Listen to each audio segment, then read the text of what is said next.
Hello everyone, welcome to study IQ.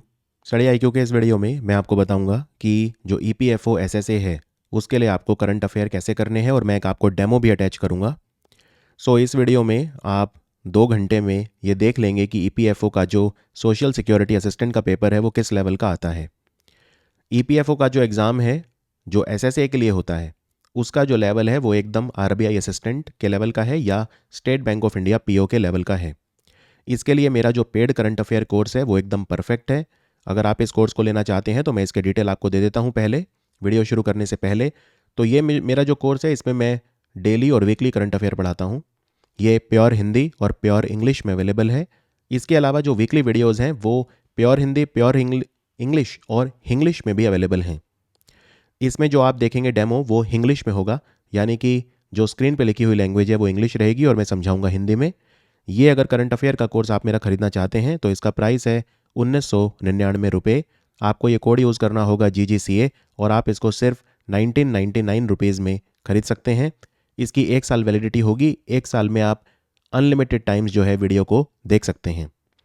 अब मैं कुछ क्वेश्चंस आपको प्रैक्टिस कराऊंगा और उसके बाद आप डिसाइड कर सकते हैं। अगर आप इस कोर्स को खरीदना चाहते हैं तो नीचे मैंने डिस्क्रिप्शन में और पिन्ड कमेंट में लिंक डलवा दिया है, आप वहां से इसे परचेज़ कर सकते हैं। तो सेट बैक, वीडियो को एंजॉय करिए और देखिए कि ईपीएफओ में जो करंट अफेयर हैं वो किस लेवल के आएंगे। तो मिलता हूँ आपसे अपने पेड बैच में। आप हमारी ऐप पर जाकर भी उसको खरीद सकते हैं या हमारी वेबसाइट studyIQ.com पर जाके भी उसे खरीद सकते हैं। आप छोटी स्क्रीन और बड़ी स्क्रीन दोनों पे लेक्चर्स को देख सकते हैं और अनलिमिटेड टाइम देख सकते हैं। आप चाहें तो टीवी पर भी वीडियोस को प्ले कर सकते हैं।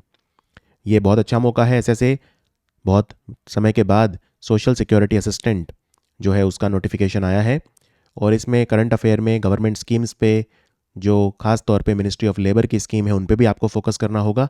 तो वो सब आपको इस कोर्स में मिलेगा। तो आइए वीडियो को शुरू करते हैं। अभी अभी भारत की सरकार ने, आप जानते हैं, एक समिट हुआ था। उस समिट का नाम क्या था?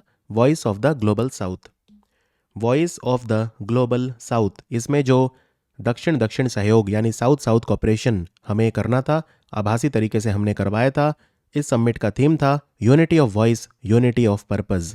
Unity of voice, unity of purpose. तो इसमें प्रधानमंत्री मोदी ने ये कहा, अगर भारत के निकट कोई भी दुनिया का डेवलपिंग कंट्री है, विकासशील देश है, तो फिर हम उसको फ्री जो है मेडिकल सप्लाईज देंगे। इसका नाम क्या है? इसका नाम है आरोग्य मैत्री। आपने वैक्सीन मैत्री तो सुना होगा, जो 2 साल पहले कोविड के समय में हमने किया था। बहुत बहुत सारे देशों को हमने वैक्सीन भिजवाई थी। आरोग्य मैत्री में ये है कि हम सिर्फ दवाइयों तक ही सीमित नहीं रहेंगे। अगर उनको कोई मेडिकल सप्लाईज चाहिए, कुछ भी चाहिए, इंजेक्शन चाहिए या ग्लूकोज की बोतल चाहिए, कुछ भी चाहिए, कोई आपदा आने पर, ह्यूमैनिटेरियन क्राइसिस आने पर या प्राकृतिक आपदा आने पर, तो हम उस कंट्री को देंगे। Is that clear? तो ये है आरोग्य मैत्री। चलिए आगे बढ़ते हैं। एक भारत के बहुत महान खिलाड़ी थे केडी जाधव। ये कौन से खेल में भारत के ऐसे पहले खिलाड़ी थे जिन्होंने ओलंपिक में एक इंडिविजुअल मेडल जीता? तो याद रखिए, पहले तो ये गए थे 1948 के जो लंदन ओलंपिक्स है उसमें, लेकिन उसमें ये जीत नहीं पाए थे। इनके पास कोई बहुत ज़्यादा तैयारी करने के लिए सुविधाएं भी नहीं थी। फिर कोल्हापुर के महाराज ने इनको स्पॉन्सर किया था। फिर ये 1952 में गए थे compete करने। 1952 में जो हेलसिंकी ओलंपिक हुए थे उसमें इन्होंने कांस्य पदक जीता। तो आंसर है रेसलिंग। रेसलर थे ये महाराष्ट्र के बहुत बड़े और इन्होंने ब्रॉन्ज मेडल जीता। स्वतंत्र भारत में पहला मेडल भारत के लिए जीता इंडिविजुअल कैटेगरी में केडी जाधव ने, और ये महाराष्ट्र से थे। Is that clear? तो ये ध्यान रखना है आपको। और यहाँ पे आपको ये भी बता दूं कि एक खिलाड़ी होते थे नॉर्मन प्रिचर्ड। नॉर्मन प्रिचर्ड ने, भारत के ही खिलाड़ी थे, इन्होंने 2 सिल्वर मेडल जीते थे ओलंपिक्स में, लेकिन वो अंग्रेजों के ज़माने की बात है तो उनको हम बहुत ज़्यादा वो नहीं करते, काउंट नहीं करते। नॉर्मन प्रिचर्ड, भारत अपनी ऑफिशियल टीम ऐसे नहीं भेजता था, ये उस ज़माने की बात है। तो अगर पूछें भारत की तरफ से पहला इंडिविजुअल मेडल किसने जीता था, तो आप केडी जाधव ही मार्क करेंगे। तो गूगल ने इनको सम्मानित करा डूडल बनाकर। इनकी जयंती थी अभी अभी, इनकी 97वीं जयंती थी, उस पर इनको सम्मानित किया गूगल ने। और एक चीज़ और याद रखिए, इनको पॉकेट डायनामो भी कहा जाता था। ये जो खिलाड़ी थे केडी जाधव, इन्हें पॉकेट डायनामो भी कहा जाता था। यूरोपियन यूनियन ने अपने जो सैटेलाइट लॉन्च हैं, रॉकेट लॉन्च हैं, क्योंकि सैटेलाइट को हम रॉकेट में डाल के ही भेजते हैं आकाश में, तो रॉकेट लॉन्च करने के लिए एक नया रॉकेट लॉन्च पैड बनाया है। कहाँ पे? तो ये इन्होंने स्वीडन में बनाया है। तो आंसर है स्वीडन। स्वीडन में एक शहर है जिसका नाम है किरुना, KIRUNA, किरुना। तो वहाँ से ये रॉकेट लॉन्च करेंगे और ये जो बनाया है सेंटर, इसका नाम रखा है Esrange space centre, ESRANGE, Esrange space centre. और आपको ये भी बता दूं कि अभी जो यूरोपियन स्पेस एजेंसी अपने रॉकेट लॉन्च करती है वो फ्रेंच गिनी से करती है सारे, लेकिन अब सैटेलाइट बहुत ज़्यादा बढ़ गए हैं तो हमें एक और रॉकेट लॉन्च पैड चाहिए था यूरोपियन स्पेस एजेंसी को, तो वो होगा स्वीडन का एसरेंज स्पेस सेंटर जो किरुना शहर में आता है। इसको स्वीडन के राजा कार्ल गुस्ताफ ने लॉन्च किया था। वैसे कार्ल गुस्ताफ नाम की एक बंदूक भी है जिसे स्वीडन की कंपनी साब, SAAB साब बना रही है भारत में। उसका नाम स्वीडन के राजा कार्ल गुस्ताफ के नाम पे रखा गया है। भारत का पहला ऐसा ड्रोन किसने बनाया है जो 5G एनेबल्ड है, यानी ये 5G से चलेगा। 5G एनेबल्ड ये बनाया है एक ड्रोन बनाने वाली कंपनी जिसका नाम है IG ड्रोन्स। और ये जो IG ड्रोन्स है ये किसी IIT से नहीं निकली, ये वीर सुरेंद्र साई यूनिवर्सिटी जो है उड़ीसा में, वीर सुरेंद्र साई टेक्नोलॉजी इंस्टीट्यूट या टेक्नोलॉजी यूनिवर्सिटी, ये उड़ीसा के संबलपुर में है, वहाँ से निकली है ये कंपनी, इन्होंने बनाया है। इस ड्रोन का नाम क्या रखा है? इसका नाम रखा है स्काई हॉक। तो आंसर है option B, Sky Hawk. Is that understood? इसका काम सर्वेलेंस के लिए भी यूज़ हो सकता है, निगरानी रखने के लिए, या क्योंकि ये 10 किलो तक वजन भी उठा सकता है तो आप इससे डिफेंस या मेडिकल इक्विपमेंट भी एक जगह से दूसरी जगह, दवाइयाँ वगैरह भी भेज सकते हो, राइट? 10 किलो तक का सामान, और ये हवा में 5 घंटे एक बार चार्ज होने के बाद रह सकता है। तो इसका जो एंड्योरेंस है ड्रोन का वो 5 घंटे है। ड्रोन की बात हो रही है तो एक ड्रोन धोनी के नाम पे बना है जिसका नाम है ड्रोनी। इसको गरुड़ एरोस्पेस ने बनाया है। ये गरुड़ एरोस्पेस वही कंपनी है जिसमें महेंद्र सिंह धोनी इन्वेस्टर भी हैं और इनके ब्रांड एम्बेसडर भी हैं। और एक बात ध्यान रखिए, ये जो कंपनी है गरुड़ एरोस्पेस, इन्होंने भारत का पहला ड्रोन स्किलिंग प्लेटफॉर्म भी चेन्नई में अभी अभी बनाया है। भारत का पहला ड्रोन कौशल विकास केंद्र चेन्नई में गरुड़ एरोस्पेस ने ही बनाया है। एक ड्रोन आपको और बताता हूँ, एक कंपनी है सागर डिफेंस इंजीनियरिंग। सागर डिफेंस इंजीनियरिंग ने पहली बार एक ऐसा ड्रोन बनाया है जिसमें आप किसी आदमी को भी बैठा सकते हो। उसका नाम रखा है वरुण। इसका उद्घाटन खुद प्रधानमंत्री नरेंद्र मोदी ने किया था। चलिए आगे बढ़ते हैं। अभी अभी एक पोर्टल है मार्ग। मार्ग की फुल फॉर्म है mentorship, advisory, assistance, resilience and growth. ये पोर्टल किसने लॉन्च किया? ये किया DPIIT, मिनिस्ट्री ऑफ कॉमर्स ने, यानी वाणिज्य मंत्रालय ने लॉन्च किया। इसमें जो स्टार्टअप्स हैं, जो छोटी कंपनियां हैं, उन्हें हर तरह की, उन्हें मार्ग दिखाया जाएगा। ठीक है, they are in the dark, तो उन्हें रास्ता दिखाया जाएगा, मार्ग दिखाया जाएगा। और मार्ग की एक बड़ी शानदार फुल फॉर्म भी बनाई है इन्होंने, mentorship, advisory, assistance, resilience and growth, मार्ग। अभी अभी भारत का पहला संविधान साक्षर जिला कौन सा बना है? संविधान साक्षर जिला बना है केरल का कोल्लाम। इसका मतलब क्या है? इसका मतलब ये है कि यहाँ पे जितने भी लोग रहते हैं इस जिले में, इस डिस्ट्रिक्ट में, 10 साल से उम्र जिनकी ज़्यादा है उनको संविधान पढ़ाया गया है, क्योंकि संविधान ही हमारे देश को बांधे रखता है। संविधान के बिना कुछ भी नहीं है, तो संविधान जो है बहुत सुप्रीम है। यही मैसेज देने के लिए केरल में कोल्लाम जिले में सबको पढ़वाया गया संविधान, 10 साल से ज़्यादा उम्र वाले सबको। तो ये संविधान साक्षर भारत का पहला जिला है केरल का। और केरल में एक कॉन्स्टिट्यूएंसी है जिसका नाम है धर्मदाम। ये कॉन्स्टिट्यूएंसी कन्नौर जिले में आती है और वहाँ के मुख्यमंत्री जो हैं पिनरई विजयन, उनकी कॉन्स्टिट्यूएंसी है धर्मदाम। ये भारत की पहली कंप्लीटली लाइब्रेरी कॉन्स्टिट्यूएंसी बनी है। ये उनका विधानसभा चुनाव क्षेत्र है धर्मदाम। ये ऐसा भारत का पहला विधानसभा चुनाव क्षेत्र है जहाँ पे जो सभी गांव हैं सब में लाइब्रेरी खोल दी गई है। ठीक है, तो वो है धर्मधाम, कन्नौर जिले में आता है। अभी अभी किताब लिखी गई थी स्पेयर, किसने लिखी है? ये आसान सवाल है, प्रिंस हैरी ने लिखी है। इनको वहां के राज परिवार ने बाहर निकाल दिया था, निष्कासित कर दिया था, तो इन्होंने किताब लिखी है स्पेयर।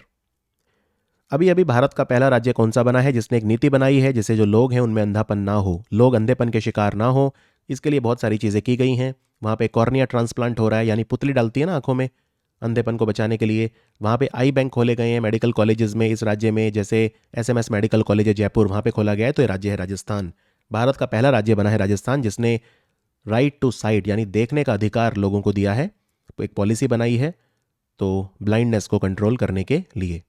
अभी राजस्थान में जो ब्लाइंडनेस का इंसिडेंस है वो लगभग 1.1% है। 2020 में था 1.1%, ये इसको कम करके 0.3% तक लाना चाहते हैं। तो इसके अलावा जो आंखों के डॉक्टर हैं, आई सर्जन, PG स्टूडेंट वगैरह, उनको स्पेशल ट्रेनिंग भी दी जा रही है। यहाँ पे आपको एक चीज़ और बता दूं, 4 जनवरी का दिन हम ब्रेल दिवस मनाते हैं, विश्व ब्रेल दिवस, क्योंकि ये लुई ब्रेल का जन्मदिन होता है जिन्होंने ब्रेल भाषा को शुरू किया था। अभी अभी कौन सी भारतीय मूल की अमेरिकी महिला है, इंडियन अमेरिकन है, जिसे जो कैंसास राज्य है अमेरिका में, वहाँ पे डिस्ट्रिक्ट नंबर 22 का सेनेटर बनाया गया है। तो ये डेमोक्रेटिक पार्टी की हैं, जो अमेरिका में अभी रूलिंग पार्टी है, जो बाइडेन की पार्टी है, उसका नाम है डेमोक्रेटिक पार्टी। तो डेमोक्रेटिक पार्टी जो है, इनका चुनाव चिन्ह होता है डोंकी यानी गधा। और जो डोनाल्ड ट्रंप की पार्टी थी, रिपब्लिकन पार्टी, दो ही पार्टियां अमेरिका में, तो जो दूसरी पार्टी है रिपब्लिकन पार्टी, उनका जो चुनाव चिन्ह होता है वो क्या होता है? वो होता है एलिफेंट यानी हाथी। जैसे मायावती की पार्टी का भी चुनाव चिन्ह हाथी है, ऐसे ही रिपब्लिकन पार्टी का भी चुनाव चिन्ह हाथी है, डोनाल्ड ट्रंप की पार्टी का। तो इनका नाम है उषा रेड्डी। ये उषा रेड्डी जो है, ये district number 22 US state of Kansas में सेनेटर बनी है। तो भारतीय मूल के जो भी व्यक्ति हैं जो बाहर जा रहे हैं, अमेरिका वगैरह दूसरे कंट्री में जा रहे हैं, बहुत अच्छा परफॉर्म कर रहे हैं, उन सब के बारे में हमें ज़रूर पता होना चाहिए। हमारे रक्षा मंत्री राजनाथ सिंह ने एक शौर्य स्थल का उद्घाटन किया चीर बाग में। कहाँ पे? ये चीर बाग जो है ये देहरादून में है। तो इसका आंसर है उत्तराखंड। देहरादून उत्तराखंड की राजधानी है। और ये बेसिकली एक तरह का वॉर मेमोरियल है, एक तरह का शौर्य स्मारक है ये, जो उत्तराखंड से ऐसे बहुत सारे लोग हैं जो शहीद हुए, भारत के लिए वीरगति को प्राप्त हुए। लगभग 2300 लोगों की लिस्ट बनाई गई है। तो उनके नाम यहाँ पे दीवार वगैरह पे भी खुदवाए जाएंगे, राइट। तो इसका उद्घाटन चीर बाग में रक्षा मंत्री राजनाथ सिंह ने किया। अभी अभी मिस यूनिवर्स कौन बनी है? अगर आपको याद हो, पिछले साल 2021 के लिए जो बनी थी, 2022 में कंपटीशन हुआ था, थोड़ा सा लेट होता है कंपटीशन इसका मिस यूनिवर्स का, तो वो भारत की बनी थी हरनाज कौर संधू। और इस साल कौन बना है? इस साल उनके बाद बनी है 2022 के लिए अमेरिका की रबोनी गैब्रियल। तो आंसर है ऑप्शन डी, रबोनी गैब्रियल बनी है नई मिस यूनिवर्स। और आपको बता दूं, एक मिसेज वर्ल्ड कंपटीशन भी हुआ था जिसको भारत ने जीता है इस बार। सरगम कौशल जो है जम्मू कश्मीर की हैं, ये बनी है मिसेज वर्ल्ड। मिसेज वर्ल्ड में जैसा नाम से पता चल रहा है, मिसेज मतलब जो शादीशुदा महिलाएं हैं वो हिस्सा लेती हैं। मिस यूनिवर्स में जो अनमैरिड महिला हैं वो हिस्सा लेती हैं। अभी अभी वर्ल्ड इकोनॉमिक फोरम की जो बैठक हुई वो कहाँ पे हुई? वर्ल्ड इकोनॉमिक फोरम की जो एनुअल मीटिंग हुई थी वो डावोस स्विट्जरलैंड में हुई थी। और इस बार इसका थीम क्या था? इसका थीम था cooperation in a fragmented world. Cooperation in a fragmented world, ये थीम भी इंपॉर्टेंट है और ये लोकेशन भी काफी इंपॉर्टेंट है। विश्व आर्थिक मंच की जो बैठक थी वो डावोस में हुई थी। अभी अभी एक भारत गौरव ट्रेन चली है। देखो, भारत गौरव ट्रेन क्या होती है? जैसे बुद्धिज्म सर्किट पे चलती है, मतलब महात्मा बुद्ध के जन्म से रिलेटेड। एक जैसे गुरु कृपा एक्सप्रेस है, सिख धर्म से रिलेटेड जगह पे जाती हैं। तो जो भी ये थीमेटिक ट्रेन होती है, किसी थीम पे बेस्ड होती हैं, उनको हम भारत गौरव ट्रेन बोलते हैं। तो एक भारत गौरव टूरिस्ट ट्रेन चली है अयोध्या से जनकपुर। जनकपुर कहाँ है? जनकपुर नेपाल में है। ऐसा माना जाता है कि जनकपुर में माता सीता का जन्म हुआ था। लेकिन जनकपुर से बहुत ज़्यादा दूर नहीं है एक जगह, सीतामढ़ी, जहाँ पे पुनौरा धाम है। कई लोग ये भी मानते हैं कि वहाँ पे माता सीता का जन्म हुआ था। तो अयोध्या से जनकपुर के बीच में ये ट्रेन चलेगी, ये ध्यान रखना है आपको। और ये और भी जगह जाएगी, ये नंदीग्राम भी जाएगी, सीतामढ़ी जाएगी, काशी जाएगी, प्रयागराज जाएगी, यानी वाराणसी जाएगी और प्रयागराज भी जाएगी। 7 दिन का पैकेज है इस ट्रेन का। ये जनरली महंगी ट्रेन होती है, काफ़ी लग्जरी ट्रेन होती हैं, ये स्टेट ऑफ द आर्ट एकदम वर्ल्ड क्लास ट्रेन होती हैं ये, राइट। इनमें विस्ता डोम कोचेस वगैरह लगे होते हैं, बहुत वाइड खिड़कियाँ होती हैं, बहुत बड़े व्यू होते हैं, छत से भी दिखता है इनमें, छत भी ट्रांसपेरेंट होती है। तो एक अलग ही लेवल, एक अलग ही विहंगम दृश्य आपको देखने को मिलते हैं। तो ये ट्रेन अयोध्या से जनकपुर तक जाएगी और भगवान राम के जीवन से जुड़ी हुई जो जो जगह हैं उनको ये विजिट करेगी। ऐसी ही एक ट्रेन रामायण एक्सप्रेस चलाई गई थी दिल्ली से रामेश्वरम तक। इनमें से किसे बेस्ट फॉरेन लैंग्वेज फिल्म, यानी जो गैर अंग्रेजी भाषा की फिल्म है, उसका अवार्ड मिला, जो 28 critics choice award Los Angeles California में हुए? तो ये है RRR। RRR ये SS राजमौली ने बनाई है। ये तेलुगु भाषा की फिल्म है। SS राजमौली ने बहुत सारी फिल्में बनाई हैं, जैसे बाहुबली वगैरह, बहुत जाने माने जो डायरेक्टर हैं राजमौली। तो याद रखिए, RRR जो है ये बेस्ट फॉरेन लैंग्वेज फिल्म का अवार्ड इसे मिला लॉस एंजलिस कैलिफोर्निया में, जो 28 क्रिटिक्स चॉइस अवार्ड हुए थे उसमें। और RRR जो है उसे बेस्ट सॉन्ग का अवार्ड भी मिला। जो गाना है नाटू नाटू, उसको MM कीरावनी ने लिखा है, कंपोज किया है। उस गाने को बेस्ट सॉन्ग का अवार्ड भी मिला। तो 2 अवार्ड मिले। और बेस्ट सॉन्ग का अवार्ड तो गोल्डन ग्लोब भी मिला है इसे, जो 80वें गोल्डन ग्लोब दिए गए थे, वो भी नाटू नाटू को बेस्ट सॉन्ग का अवार्ड मिला है। Is that understood? आगे बढ़ते हैं। अभी अभी नेपाल में एक प्लेन क्रैश हो गया जिसमें 68 लोग मारे गए। ये पूछा है कि पोखरा में हुआ तो कहाँ पे है? तो ये नेपाल में है, तो आंसर है नेपाल। और ये विमान जो था वो था येटी एयरलाइंस का, येटी एयरलाइंस। अभी अभी ये किताब लिखी गई है, braving a viral storm, India's covid vaccine story, यानी भारत ने किस तरह से कोविड पे काबू पाया और दवाई वगैरह बनाई और दवाई वगैरह जो है सबको दी। ये बहुत बड़ा चैलेंज था, लेकिन ये करके दिखाया। तो इसकी कहानी है, इसको लिखा है आशीष चंदौरकर और सूरज सुधीर ने। तो आंसर है ऑप्शन बी। ये देखिए, ये किताब है जिसका मैं जिक्र कर रहा हूँ, braving a viral storm, India's covid vaccine story. अभी अभी भारत ने ग्रीन हाइड्रोजन को बनाने के लिए कौन से देश के साथ करार किया है? इतना ही नहीं, ये दोनों देश जो हैं मिलके इस देश से भारत तक एक समुद्र के नीचे अंडर सी केबल आएगी जो दोनों देशों को जोड़ेगी। अंडर सी केबल से डेटा ट्रांसफर बड़ा आसान हो जाता है, बहुत ज़्यादा डेटा वगैरह ट्रांसफर हो सकता है, फास्ट इंटरनेट वगैरह अवेलेबल हो सकता है। ये देश है यूएई। एक्चुअली क्या है, यूएई की जो राजधानी है अबू धाबी, वहाँ पे अंतर्राष्ट्रीय अक्षय ऊर्जा एजेंसी यानी Irena, international renewable energy agency का हेडक्वार्टर है। और इनकी 13th कांग्रेस यहीं पे हुई थी अबू धाबी में। तो हमारे बिजली मंत्री गए थे आर के सिंह, वहाँ पे एग्रीमेंट इन्होंने साइन करा।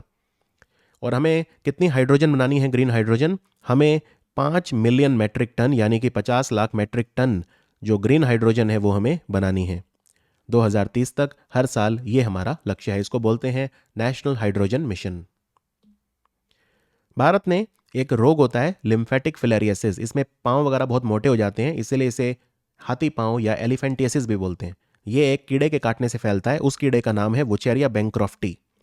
तो भारत ने लक्ष्य बनाया है कि इस रोग से हम कब तक मुक्त हो जाएंगे, तो लक्ष्य है 2027। ये बहुत ही ज़्यादा घातक रोग है, ये लिम्फ का रोग है। जैसे खून होता है वैसे ही एक लिम्फ होता है, तरल पदार्थ हमारे शरीर में जो हमारी एक जगह से दूसरी जगह चीज़ें ट्रांसपोर्ट करता है। तो ये जो कीड़े होते हैं वुचेरिया बैंक्रॉफ्टी के, इनके काटने से ये फैलता है और ये काफ़ी बड़ी समस्या थी एलिफेंटियसिस, लेकिन धीरे धीरे हम इस पर काबू पा रहे हैं। भारत में जो ये एलिफेंटियसिस या लिम्फेटिक फ्लेरेसिस के केसेस हैं, ये ज़्यादातर यूपी, बिहार, झारखंड, ओडिशा में देखने को मिलते हैं। ठीक है, तेलंगाना में भी देखने को मिलते हैं। तो उत्तर प्रदेश, ओडिशा, बिहार, तेलंगाना, मैक्सिमम केसेस यहीं से आते हैं ये फिलेरियसिस के या एलिफेंटियसिस के। और 2023 तक हमें काला अजर को ख़त्म करना है। एक रोग होता है काला अजर जो फैलता है लेशमैनिया डोनोवेनी से। ये आपको पता होनी चाहिए मेडिकल की चीज़ें। लेशमैनिया डोनोवेनी से फैलता है काला अजर, इसे 2023 तक खत्म करना है। और ट्यूबरकुलोसिस को हमें 2025 तक खत्म करना है। अभी अभी भारत और फ्रांस के बीच में युद्ध अभ्यास शुरू हुआ, इसका क्या नाम था? समुद्री अभ्यास है ये। तो समुद्री अभ्यास जो है इसका नाम है वरुण, राइट। ये डेजर्ट नाइट जो होता है इसे एयरफोर्स करती है, गरुड़ को भी एयरफोर्स करती है, शक्ति जमीन पे होता है, आर्मी करती है, और वरुण समुद्र देवता को बोलते हैं। तो ये समुद्री अभ्यास है भारत और फ्रांस के बीच में। ये अभी अभी भारत के पश्चिमी तट पे वेस्टर्न सी बोर्ड यानी गोवा में स्टार्ट हुआ था अभी ये। इसमें हमारे 2 जहाज गए हैं, एक का नाम है INS चेन्नई और दूसरे का नाम है INS तेग, जिसका नाम सिख गुरु तेग बहादुर जी के नाम पे रखा है, राइट। और इसमें यह भी पूछ सकते हैं फ्रांस का कौन सा जहाज आएगा, तो उस जहाज का नाम है चार्ल्स डे गोले। और ये बहुत इंपॉर्टेंट क्वेश्चन है, चार्ल्स डे गोले, GAULLE, चार्ल्स डे गोले, ये उनका एयरक्राफ्ट कैरियर है फ्रांस का, ठीक है, यानी विमान वाहक पोत है। अभी अभी कौन सा कंट्री है जो वोल्केनो बॉन्ड जिसने इशू करे हैं? देखो, वोल्केनो बॉन्ड जो होते हैं ये क्रिप्टो करेंसी बैक्ड होते हैं, तो इनको बिटकॉइन बैक करता है। आप इसमें निवेश करेंगे तो आपको ब्याज मिलेगा किसी भी बॉन्ड की तरह, लेकिन ये बिटकॉइन बैक्ड है, तो काफ़ी अनस्टेबल बॉन्ड है ये, लेकिन फिर भी लॉन्च करे हैं। तो ये करे हैं एल सल्वाडोर ने। और 2021 में एल सल्वाडोर दुनिया का पहला कंट्री था जिसने बिटकॉइन को लीगल टेंडर डिक्लेयर किया था। बिटकॉइन जो है वो उसको लीगल टेंडर यानी कि अपनी करेंसी के इक्विवेलेंट डिक्लेयर किया था एल सल्वाडोर ने। तो वोल्केनो बॉन्ड इन्होंने इशू करे हैं। इन पे आपको 6.5% ब्याज मिलेगा 1 साल में, और 10 साल तक है, मतलब 10 साल तक आप इनमें पैसा कमा सकते हैं, और 5 साल का लॉक इन इसमें होगा। भारत का पहला असेसमेंट रेगुलेटर, इसका क्या नाम है जो असेसमेंट करेगा? असेसमेंट क्या होता है? ये चेक करना कि स्टूडेंट्स ने वास्तव में भी कुछ सीखा भी है कि नहीं, यानी उनका टेस्ट लेना। तो इसका नाम रखा है परख। स्टूडेंट्स की परख करेगा ये, इसका नाम ही है परख। इसको NCERT ने लॉन्च किया है। ये नेशनल एजुकेशन पॉलिसी के तहत किया गया है। नेशनल एजुकेशन पॉलिसी जो है उसमें हमारा लक्ष्य ये है कि हमें हमारे GDP का 6% खर्चा जो है वो शिक्षा पे करना है। अभी अभी एक जर्मनी की कंपनी है सीमेंस। ये जो सीमेंस कंपनी है तो इनको एक बहुत बड़ा कॉन्ट्रैक्ट मिला है 26,000 करोड़ का। ठीक है, क्यों मिला है? तो भारत में दाहोद एक जगह है गुजरात में, वही पूछा है यहाँ पे, तो आंसर है इसका ऑप्शन है दाहोद। तो दाहोद जो है गुजरात में, वहाँ पे 1200 हमें इंजन बनाने हैं रेल के, जो फ्रीट इलेक्ट्रिक लोकोमोटिव है, यानी मालगाड़ी में फिट होने वाले इंजन, फ्रीट इंजन, और बिजली से चलने वाले इंजन यानी इलेक्ट्रिक इंजन। तो फ्रेट इलेक्ट्रिक लोकोमोटिव हमें 1200 तैयार करने हैं और इनकी क्षमता होगी, एक की क्षमता होगी 9000 हॉर्स पावर, इतने ज़्यादा क्षमता वाले। तो इनको बनाने में 11 साल लगेंगे। 1200 टोटल बनाने हमें इंजन, 11 साल लगेंगे बनाने में। और इनको मेंटेन करने के लिए, इनकी मरम्मत करने के लिए ख़राब हो जाए तो, या इनको मेंटेन करने के लिए ठेका दिया है सीमेंस को, तो 35 साल का ठेका है ये, राइट। और ये लोकोमोटिव असेंबल हो रहे हैं दाहोद गुजरात में, जो दूधीमती नदी के किनारे हैं। और इनकी मेंटेनेंस कहाँ पे की जाएगी? अलग अलग जगह पे की जाएगी, जैसे विशाखापट्टनम, रायपुर, खड़गपुर, पुणे, 4 जगह पे की जाएगी सीमेंस के द्वारा। तो आंसर है दाहोद गुजरात। अभी अभी कौन सा कंट्री है जिसने दुनिया का पहला एग्रीकल्चर फोकस सैटेलाइट लॉन्च करा है? ये एग्रीकल्चर में काम आएगा, फसलों वगैरह के उसमें सर्वे में काम आएगा, बहुत सारी चीज़ें ये एग्रीकल्चर के लिए करेगा, एनालिटिक्स वगैरह देगा। इसका नाम है एग्रीसैट-1 ZA008। ये किसने लॉन्च किया है? ये साउथ अफ्रीका ने लॉन्च किया है, ठीक है। तो ये ध्यान रखिए कि साउथ अफ्रीका ने दुनिया का पहला जो एग्रीकल्चर सैटेलाइट है उसको लॉन्च किया है। और क्या साउथ अफ्रीका ने कोई कभी और सैटेलाइट है जो लॉन्च किया है? कभी आपने सुना हो कि भाई साउथ अफ्रीका ने कोई सैटेलाइट लॉन्च किया है? बहुत पुरानी बात हो गई एक्चुअली। तो पता नहीं, एग्ज़ाम में तो मेरे को नहीं लगता इतना पुराना कुछ आएगा। एक साउथ अफ्रीका ने बहुत पहले एक सैटेलाइट लॉन्च की थी, आई थिंक 2 साल हो गए होंगे मेरे ख्याल से, राइट। 2 साल पहले। तो उसका नाम मैं आपको बता देता हूँ कि वो जो सैटेलाइट लॉन्च की थी उस समय मीरकाट, MEERKAT, मीरकाट नाम की सैटेलाइट लॉन्च की थी। तो साउथ अफ्रीका कम नहीं है, साउथ अफ्रीका भी समय समय पे सैटेलाइट जो है उनको लॉन्च करता रहता है। मीरकैट और अब करिए एग्रीसैट। वैसे साउथ अफ्रीका में एक नेशनल पार्क भी है, क्रूगर नेशनल पार्क, ये भी एग्जाम में आ सकता है। अभी अभी भारत के कौन से राज्य ने अपना स्टेम्स प्रोग्राम जो है, स्टेम्स प्रोग्राम क्या है? स्टेम्स की फुल फॉर्म है sustainable transport and efficient mobility society. यानी कि जो ट्रांसपोर्ट है, जो यातायात है, वो कैसा होना चाहिए? वो सतत होना चाहिए, राइट। तो स्टेम्स प्रोग्राम के तहत 2 चीज़ें लॉन्च करी हैं। एक तो है शेयर्ड स्कूल बस सिस्टम और एक है प्राइम टूरिज्म व्हीकल। यानी इस राज्य में जो देखने वाली जगह है वहाँ पे सरकारी बसें चला करेंगी और स्कूल बस जो हैं उनको शेयर किया जाएगा बच्चों के द्वारा। इससे कम बसें चलेंगी तो कम पोल्यूशन होगा, ट्रैफिक की प्रॉब्लम सॉल्व होगी। तो ये स्टेम्स प्रोग्राम मेघालय सरकार का है, तो आंसर है मेघालय। अभी अभी भारत के किस बच्चे को ब्रेक थ्रू परफॉर्मेंस का अवार्ड मिला? 27 सैटेलाइट अवार्ड जो हुए थे वहाँ पर। तो याद रखिए, ये जो बच्चा है इसका नाम है भाविन रबारी। इसने छेल्लो शो, गुजराती फिल्म जो ऑस्कर में हमारी ऑफिशियल एंट्री है, उसमें काम किया। 13 साल का बच्चा है, तो इसको मिला breakthrough performance award, Bhavin Rabari को। प्रधानमंत्री मोदी ने अभी अभी सांसद खेल महाकुंभ का आयोजन किया बस्ती में। कौन से राज्य में? बस्ती जिला यूपी में आता है।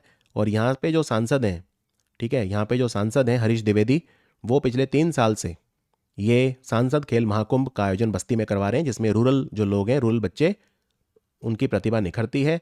और खेल कूद के अलावा यहाँ पे ऐसे writing, painting, rangoli making competition वगैरह भी आयोजित किए जाते हैं।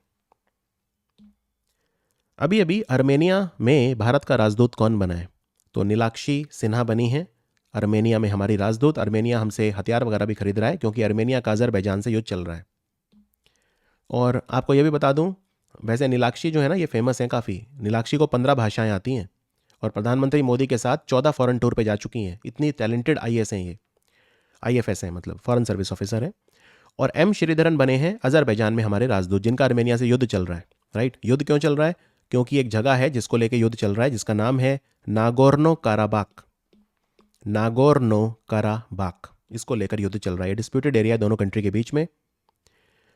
भारत और रशिया, इन्होंने मिलकर कंपनी बनाई है Indo Russian rifle private limited. ये AK-203, जैसे AK-47 आपने सुनी होगी, वैसे ही AK-203 एक राइफल होती है, उनको बना रहे हैं कोरबा ऑर्डिनेंस फैक्ट्री में। कहाँ पे है ये अमेठी में है, यूपी में। तो आंसर है अमेठी। अमेठी कॉन्स्टिट्यूएंसी है स्मृति ईरानी की। तो यहाँ पे AK-203 जो बंदूकें हैं वो बनाई जा रही हैं। Is that understood? अभी अभी वुमेन्स IPL स्टार्ट होने वाला है। इसकी जो बिड है टीवी पे दिखाने के लिए किसने जीती है? तो वायाकॉम 18 ने ये बिड जीती है 951 करोड़ रुपए में। पुरुषों की जो IPL है उसकी बिड हुई थी 48,000 करोड़ में, लेकिन महिलाओं की बिड सिर्फ 951 करोड़ में 5 साल के लिए। वायाकॉम 18 इसे दिखाएगा टीवी पे। और ये ऑक्शन जो हुआ था मुंबई में अभी अभी हुआ था। तो IPL महिलाओं का जो है वो भी शुरू हो जाएगा बहुत जल्दी। अभी अभी OECD, organisation for economic cooperation and development, इसकी चीफ इकोनॉमिस्ट कौन बनी है? ये ब्रिटेन की इकोनॉमिस्ट है, इनका नाम है क्लेयर लोम्बार्डेली। ये बहुत इंपॉर्टेंट क्वेश्चन है। क्लेयर लोम्बार्डेली OECD की चीफ इकोनॉमिस्ट बनी है। वर्ल्ड बैंक के चीफ इकोनॉमिस्ट भारत के हैं इंदरमित गिल। IMF की चीफ इकोनॉमिस्ट हैं फ्रांस के पियर ओलिविये गोरिंचा। और अब क्लेयर लोम्बार्डेली बनी है OECD की। इसके अलावा ब्रिटेन के एक और व्यक्ति हैं जिनका नाम है जेरेमी फरार। वो विश्व स्वास्थ्य संगठन यानी WHO के मुख्य वैज्ञानिक भी बने हैं। इनसे पहले भारत की थी सौम्या स्वामीनाथन। श्रीलंका ने अपना 75वां स्वतंत्रता दिवस मनाया। श्रीलंका को आज़ादी कब मिली थी? 1948 4 फरवरी को मिली थी। तो ये इनकी 75th एनिवर्सरी थी, 75th इंडिपेंडेंस डे सेलिब्रेशन थे। तो आपको ये बताना है कि इन्होंने एक डाक टिकट जारी करी है, उस पर किसका फोटो है? उस पर जवाहरलाल नेहरू का फोटो है। तो आंसर है ऑप्शन सी। और अभी अभी भारत में जो पौंडीचेरी है, भारत में पौंडीचेरी से श्रीलंका के जाफना जिले में एक बंदरगाह आता है जिसका नाम है कंके संतुरई। वहां तक फेरी सर्विस भी स्टार्ट हुई है। और एक श्रीलंका के लेखक हैं शेहान करुणातिलका, उनकी किताब 7 मून्स ऑफ माली अल्मेडा, उसके लिए उन्हें बुकर प्राइज भी मिला है। भारत के उप राष्ट्रीय सुरक्षा सलाहकार कौन बने हैं? National security adviser. ये बने हैं पंकज कुमार सिंह, अभी अभी BSF से रिटायर हुए हैं ये। और हमारे जो नेशनल सिक्योरिटी एडवाइजर हैं वो हैं अजीत डोवल। और बाकी जो डेपुटी वो बहुत सारे हैं, जिनमें राजेंद्र खन्ना, विक्रम मिश्री, दत्तात्रेय पडसलीगरकर वगैरह। अभी अभी भारत का कौन सा राज्य या यूनियन टेरिटरी है जिसको फ्री एरिया डिक्लेयर किया गया? जो prevention and control of infectious and contagious disease animals act 2009 के तहत यहाँ पे लंपी वायरस का एक भी रोग नहीं है। तो LSD यानी lumpy skin disease virus cattle में फैला।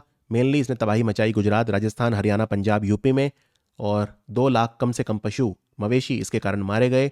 अब इसकी दवाई आ गई है जिसका नाम है lumpy provoke end. Lumpy provoke end, ये दवाई किसने बनाई है? ये राष्ट्रीय अश्व अनुसंधान संस्थान यानी national research centre on equine NRCE Hisar Haryana में है जो उसने बनाई है। और इनका साथ दिया है इंडियन वेटरनरी रिसर्च इंस्टीट्यूट, भारतीय पशु विज्ञान अनुसंधान संस्थान, जो इज्जत नगर बरेली यूपी में है। और जम्मू कश्मीर आंसर है। जम्मू कश्मीर में लंपी वायरस का अब एक भी केस नहीं है। अभी अभी किस कंपनी को ये परमिशन दे दी है भारतीय रिजर्व बैंक ने कि वो अपना Bharat bill payment operating unit खोल सकता है? ये कंपनी है Paytm payment bank. Bharat bill payment operating unit अब बहुत सारे ये जो बिल सर्विसेज हैं वो दे सकता है, जैसे पानी का बिल, घर का bill, gas insurance, loan payment, FASTag वगैरह, एजुकेशन फ़ी, क्रेडिट कार्ड बिल, ये सब आप भर सकते हैं। और Bharat bill payment operating unit खोलने के लिए कम से कम 25 करोड़ रुपए आपको चाहिए, ये RBI की गाइडलाइन है। और पेटीएम पेमेंट बैंक आंसर है। पेमेंट बैंक नचिकेत मोर कमेटी के कहने पे खुले थे। 2 लाख रुपए तक का डिपॉजिट ले सकते हैं आपसे। क्रेडिट कार्ड नहीं दे सकते, लोन नहीं दे सकते। अभी अभी किस आतंकवादी को ग्लोबल टेररिस्ट डिक्लेयर करा यूनाइटेड नेशन ने? तो इनका नाम है अब्दुल रहमान माकी। ये हाफिज सईद के ब्रदर इन लॉ हैं। हाफिज सईद वही हैं जिन्होंने 26/11 करवाया था हमला 2008 में मुंबई में।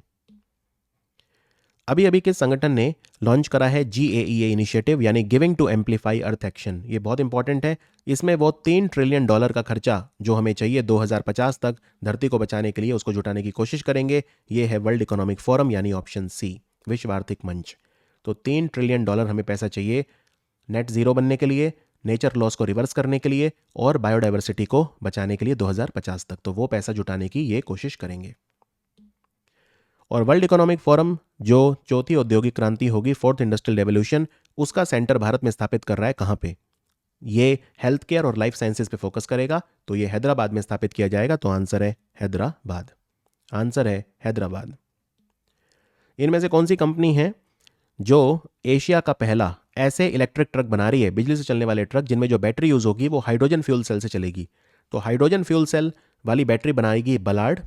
ट्रक जो या ये बस बनेगी, ये बनेगी अशोक लेलैंड। और कंपनी जो रिसर्च करेगी वो है अदानी। तो आंसर है ऑप्शन बी, अदानी, बल्लार्ड और अशोक लेलैंड, ये तीनों मिलके hydrogen fuel cell electric truck बनाएंगे। अभी अभी कौन सी कंपनी ने girls for tech STEM education program start करा है भारत में लड़कियों को स्टेम शिक्षा देने के लिए? स्टेम होता है साइंस, टेक्नोलॉजी, इंजीनियरिंग और मैथ। तो ये किसने लॉन्च किया है? ये मास्टर कार्ड ने किया है। तो आंसर है मास्टर कार्ड। मास्टर कार्ड का लक्ष्य है 2024 तक 1 लाख लड़कियों के जीवन में परिवर्तन लेकर आना स्टेम के क्षेत्रों में। स्टेम होता है साइंस, टेक्नोलॉजी, इंजीनियरिंग और मैथ। अभी अभी इरेना यानी अंतर्राष्ट्रीय अक्षय ऊर्जा एजेंसी, इनकी 13वीं असेंबली हुई थी। कहाँ पे हुई थी? तो अबू धाबी में हुई थी, आप जानते हैं। इनका प्रेसिडेंट कौन बना है? इनका प्रेसिडेंट इंडिया बना है। इंडिया इसके अलावा वासेनार अरेंजमेंट जो वियना में बेस्ड है, वासेनार अरेंजमेंट का प्रेसिडेंट भी अभी अभी बना है। पहला ग्लोबल टूरिज्म इन्वेस्टर समिट जो है ये भारत में होगा, कहाँ पे होगा? ये नई दिल्ली में प्रगति मैदान में होगा। इसमें हम ये कोशिश करेंगे कि पर्यटन के क्षेत्र में हम ज़्यादा से ज़्यादा जो है निवेश लेकर आएँ। तो CII और हमारा जो पर्यटन मंत्रालय है, मिनिस्ट्री ऑफ टूरिज्म, वो इसे मिलकर करवा रहा है। टूरिज्म मंत्री हमारे हैं जी किशन रेड्डी। और CII जो है भारतीय उद्योग परिसंघ, ये बिजनेस 20 के लिए सचिवालय का भी काम करेगा। भारत का पहला यूनियन टेरिटरी कौन सा है जिसने पूरी तरह से डिजिटल शासन को अपना लिया है? तो ये है जम्मू कश्मीर। पूरी तरह से कंप्लीटली स्विच कर गया है ये डिजिटल मेथड ऑफ एडमिनिस्ट्रेशन पे, जम्मू कश्मीर। अभी अभी अंतर्राष्ट्रीय मसाला सम्मेलन हुआ, कहाँ पे? इसको अंतर्राष्ट्रीय मसाला कांग्रेस यानी वर्ल्ड स्पाइस कांग्रेस से कंफ्यूज मत करना, जो मुंबई में होने वाला है, नावी मुंबई में। ये सम्मेलन है, कांग्रेस नहीं है, राइट? तो ये चेन्नई में आयोजित हुआ और वर्ल्ड स्पाइस कांग्रेस जो होगा वो नावी मुंबई में होगा, जिसको भारत का मसाला बोर्ड करवाएगा। और उसका थीम है विजन 2030 स्पाइसेस, विजन 2030 स्पाइसेस। और इसका थीम क्या है इंटरनेशनल स्पाइसेस कॉन्फ्रेंस का? यहाँ पे फोटो के ऊपर लिखा है reboot and rebound, reboot and rebound beyond the new normal. Malaysia open किसने जीता? Badminton tournament, super strong tournament होता है। पुरुषों में जीता विक्टर एक्सेल्सन ने, डेनमार्क के खिलाड़ी हैं। और महिलाओं में जीता, अपनी स्क्रीन पे देख सकते हैं आप, अकाने यामागुची ने। अकाने यामागुची जापान की खिलाड़ी हैं। पढ़ो परदेश योजना भारत के कौन से मंत्रालय ने बंद कर दी है? ये अल्पसंख्यक कार्य मंत्रालय की योजना थी। भारत में 6 वो हैं धर्म जिन्हें माइनॉरिटी में जो आते हैं। 2014 में जैन धर्म को भी माइनॉरिटी में जोड़ दिया गया था। तो पढ़ो प्रदेश योजना हमारे माइनॉरिटी अफेयर मिनिस्ट्री की है। और जो पढ़ो प्रदेश है उसमें एक चीज़ आपको ध्यान रखनी है कि अगर विदेश पढ़ने जाना चाहते थे तो काफ़ी सस्ता लोन मिल जाता था माइनॉरिटी कम्युनिटी के लोगों को, लेकिन अभी इस स्कीम सरकार ने बंद कर दी है। और एक योजना जो है PM विकास, वो शुरू करी है 5 योजनाओं को मर्ज करके। 2000 करोड़ रुपए की लागत से हैदराबाद शहर में अपना हाइपर स्केल डेटा सेंटर कौन सी कंपनी स्थापित करेगी? बहुत बड़ा large hyper scale data centre Hyderabad में भारती एयरटेल ग्रुप जो है वो स्थापित करेगा। तो आंसर है भारती एयरटेल। अहमदाबाद से ढोलेरा एक्सप्रेसवे बन रहा है, ग्रीनफील्ड एक्सप्रेसवे है। तो इसकी लंबाई आपसे पूछी है, इसकी लंबाई है 109 किलोमीटर, 109 किलोमीटर। नितिन गडकरी जो है इसका निरीक्षण कर रहे हैं और 4200 करोड़ का खर्चा इसमें आएगा। ये भारत का पहला इंटीग्रेटेड मल्टी मॉडल कॉरिडोर होगा, यानी कि यहाँ पे एक रास्ता जो बनेगा वो सड़क पे गाड़ियों के लिए बनेगा और साइड में ट्रेन भी चलेगी, ठीक है ना? तो यानी कि RRTS जो कॉरिडोर है ट्रेन का वो भी बनेगा। RRTS ट्रेन के डब्बे गुजरात में सावली में बन रहे हैं। तो टोटल ये काफ़ी बड़ा है, 120 मीटर विड्थ है इसकी। इसमें 90 मीटर में तो चलेगी जो गाड़ियां हैं और 30 मीटर में रेल की पटरी भी बिछाई जाएगी। तो अहमदाबाद से ढोलेरा, और ढोलेरा जो है भारत का पहला सेमीकॉन सिटी डिक्लेयर किया गया था। यहाँ पे वेदांता और फॉक्सकॉन, वेदांता UK की कंपनी है ब्रिटेन की, और फॉक्सकॉन ताइवान की कंपनी है, ये मिलके सेमीकंडक्टर भी बनाएंगी। तो वो ढोलेरा में ही बनाएंगी। तो 109 किलोमीटर इसकी लंबाई होगी। अभी अभी कटर्निया घाट वाइल्ड लाइफ सेंचुरी कहाँ पे है आपको बताना है। यहाँ पे जो थारू जनजाति है उनके विकास के लिए नाबार्ड काम करेगा। थारू जनजाति के लोगों का कौशल विकास करेगा, स्किल डेवलपमेंट करेगा। तो ये यूपी में आती है। यूपी में 4 टाइगर रिजर्व हैं, दुधवा, पीलीभीत, अमानगढ़ और अभी अभी बना है रानीपुर, बुंदेलखंड का पहला और यूपी का चौथा। इसमें जो दुधवा टाइगर रिजर्व है, दुधवा टाइगर रिजर्व में एक तो दुधवा नेशनल पार्क आता है, एक किशनपुर वाइल्ड लाइफ सेंचुरी आती है और एक कटर्निया घाट वाइल्ड लाइफ सेंचुरी आती है। और जो थारू जनजाति है ये गोंड के बाद यूपी में सबसे बड़ी जनजाति है थारू। फिडे वर्ल्ड चैंपियनशिप कहाँ पे होगा? देखो पिछले 11 साल से वर्ल्ड चैंपियन है नॉर्वे के खिलाड़ी मैग्नस कार्लसन। अब उन्होंने कहा है कि मैं अपनी वर्ल्ड चैंपियनशिप डिफेंड नहीं करूंगा, तो इस बार नया वर्ल्ड चैंपियन बनेगा। एक तो है डिंग लिरेन चाइना के खिलाड़ी और एक है यान नेपोमिन्याशी जो रशिया के खिलाड़ी हैं। इन दोनों में नया वर्ल्ड चैंपियन बनेगा, यानी शतरंज का अगला बादशाह या तो चीन का होगा या रूस का होगा। और यह टूर्नामेंट कजाकिस्तान की राजधानी अस्ताना में होगा। मार्शल आइलैंड में भारत का राजदूत कौन बना है? ये जापान में हमारे राजदूत हैं पहले से, CB जॉर्ज। अब ये मार्शल आइलैंड जो कि एक छोटा सा कंट्री है जापान के पास ही, पैसिफिक ओशियन में, प्रशांत महासागर में, उसमें भी हमारे राजदूत का काम करेंगे। Martin Luther king Grande parade special award अभी अभी किसे मिला है? ये मिला है अभी अभी मिस्टर कृष्णा वाविलाला को। कृष्णा वाविलाला तेलुगु भाषा के विद्वान हैं। अमेरिका में इन्होंने भारत के लोगों को बेटर इंटीग्रेट करने में, एकीकृत करने में मदद करी है और इन्हें राष्ट्रपति जो बाइडेन ने आजीवन उपलब्धि पुरस्कार भी दिया था। इनको दिया था और डॉक्टर विवेक लाल को भी दिया था। भारत में अपर सियांग मल्टीपर्पज जल विद्युत परियोजना बन रही है। ये कहाँ पे बन रही है? अरुणाचल प्रदेश में। इसकी क्षमता कितनी होगी? इसकी क्षमता 11 गीगावाट होगी। ये अपर सियांग नदी पे बन रही है। एक्चुअली सियांग ब्रह्मपुत्र को ही बोलते हैं, लेकिन ब्रह्मपुत्र उसे तब बोलते हैं जब वो असम में घुस जाती है। उससे पहले जब वो अरुणाचल में रहती है तो वहाँ उसे सियांग नदी ही बोला जाता है। तो सियांग नदी पे बन रहा है 11,000 मेगावाट का भारत का सबसे बड़ा जल विद्युत परियोजना, जिसका नाम है अपर सियांग मल्टीपर्पज स्टोरेज प्रोजेक्ट। अभी अभी इंडियन नेवी ने कौन सा प्रोजेक्ट है जिसके तहत आईएनएस वागीर जो पनडुब्बी है उसे कमीशन करा है? तो ये बनाई किसने है? ये बनाई है माजागांव डॉक शिप बिल्डर ने। प्रोजेक्ट 75 इसका नाम है। तो आंसर है ऑप्शन ए। तो इसमें हमें कौन कौन सी पनडुब्बियां बनानी थी? 6 बनानी थी हमें, 5 बन के तैयार हो गई हैं और हमारी नेवी ने कमीशन कर दी हैं। छठी बची है, आखिरी जो होगी उसका नाम होगा वागशीर। पहली थी कलवरी, दूसरी थी खंडेरी, तीसरी थी करंज, चौथी थी वेला, पांचवी थी वागीर और छठी वागशीर। तो 5 कमीशन हो गई हैं, छठी अभी बची है। ये पनडुब्बियां हैं प्रोजेक्ट 75। शंघाई सहयोग संगठन फिल्म महोत्सव कहाँ पे होगा? यहाँ पे भारत की एक फिल्म भी दिखाई जाएगी जिसका नाम है तुलसीदास जूनियर, जिसमें संजय दत्त वगैरह ने एक्टिंग करी है। तो ये मुंबई में होगा शंघाई सहयोग संगठन का फिल्म फेस्टिवल। और शंघाई सहयोग संगठन की जो शिखर सम्मेलन है, समिट, वो भी इंडिया में इस बार होगी और उसके लिए जो थीम है वो है सिक्योर एससीओ। भारत ने लोन दिया है $40 मिलियन का कौन से कंट्री को वहाँ पे स्पोर्टिंग इंफ्रास्ट्रक्चर स्टेडियम वगैरह बनाने के लिए? तो ये मालदीव को दिया है। एस जयशंकर मालदीव गए थे अभी अभी। और मालदीव में एयरपोर्ट बन रहा है हनी मधु एयरपोर्ट को भारत बना रहा है मालदीव में। ग्लोबल फायर पावर इंडेक्स में भारत की क्या रैंक है? ये इंडेक्स बताता है कि किस कंट्री की सैन्य शक्ति कितनी है, मिलिट्री स्ट्रेंथ कितनी है। Number 1 America, number 2 Russia, number 3 China, Bharat चौथे नंबर पे है और पाकिस्तान 7वें नंबर पे है। अभी अभी अमेरिका का जो मैरीलैंड राज्य है वहाँ पे लेफ्टिनेंट गवर्नर बनने वाली पहली इमिग्रेंट भारतीय कौन है? भारतीय मूल की अमेरिकी महिला, इनका नाम है Aruna Miller. Option D. Bharat का जो पर्यटन मंत्रालय है वो फितूर कॉन्फ्रेंस में उन्होंने पार्टिसिपेट किया। आपको बताना है फितूर कॉन्फ्रेंस दुनिया का सबसे बड़ा टूरिज्म कॉन्फ्रेंस है, कहाँ पे हुआ? ये स्पेन की राजधानी मैड्रिड में हुआ, जहाँ पे संयुक्त राष्ट्र विश्व पर्यटन संगठन यानी वर्ल्ड टूरिज्म ऑर्गेनाइजेशन का हेडक्वार्टर है, राइट। और इसका थीम क्या था? इसका थीम था we care for the world we are tourism. We care for the world we are tourism. Etalin hydro power project कहाँ बन रहा है? तो ये अरुणाचल प्रदेश में बन रहा है। ये दिबांग नदी पे बन रहा है।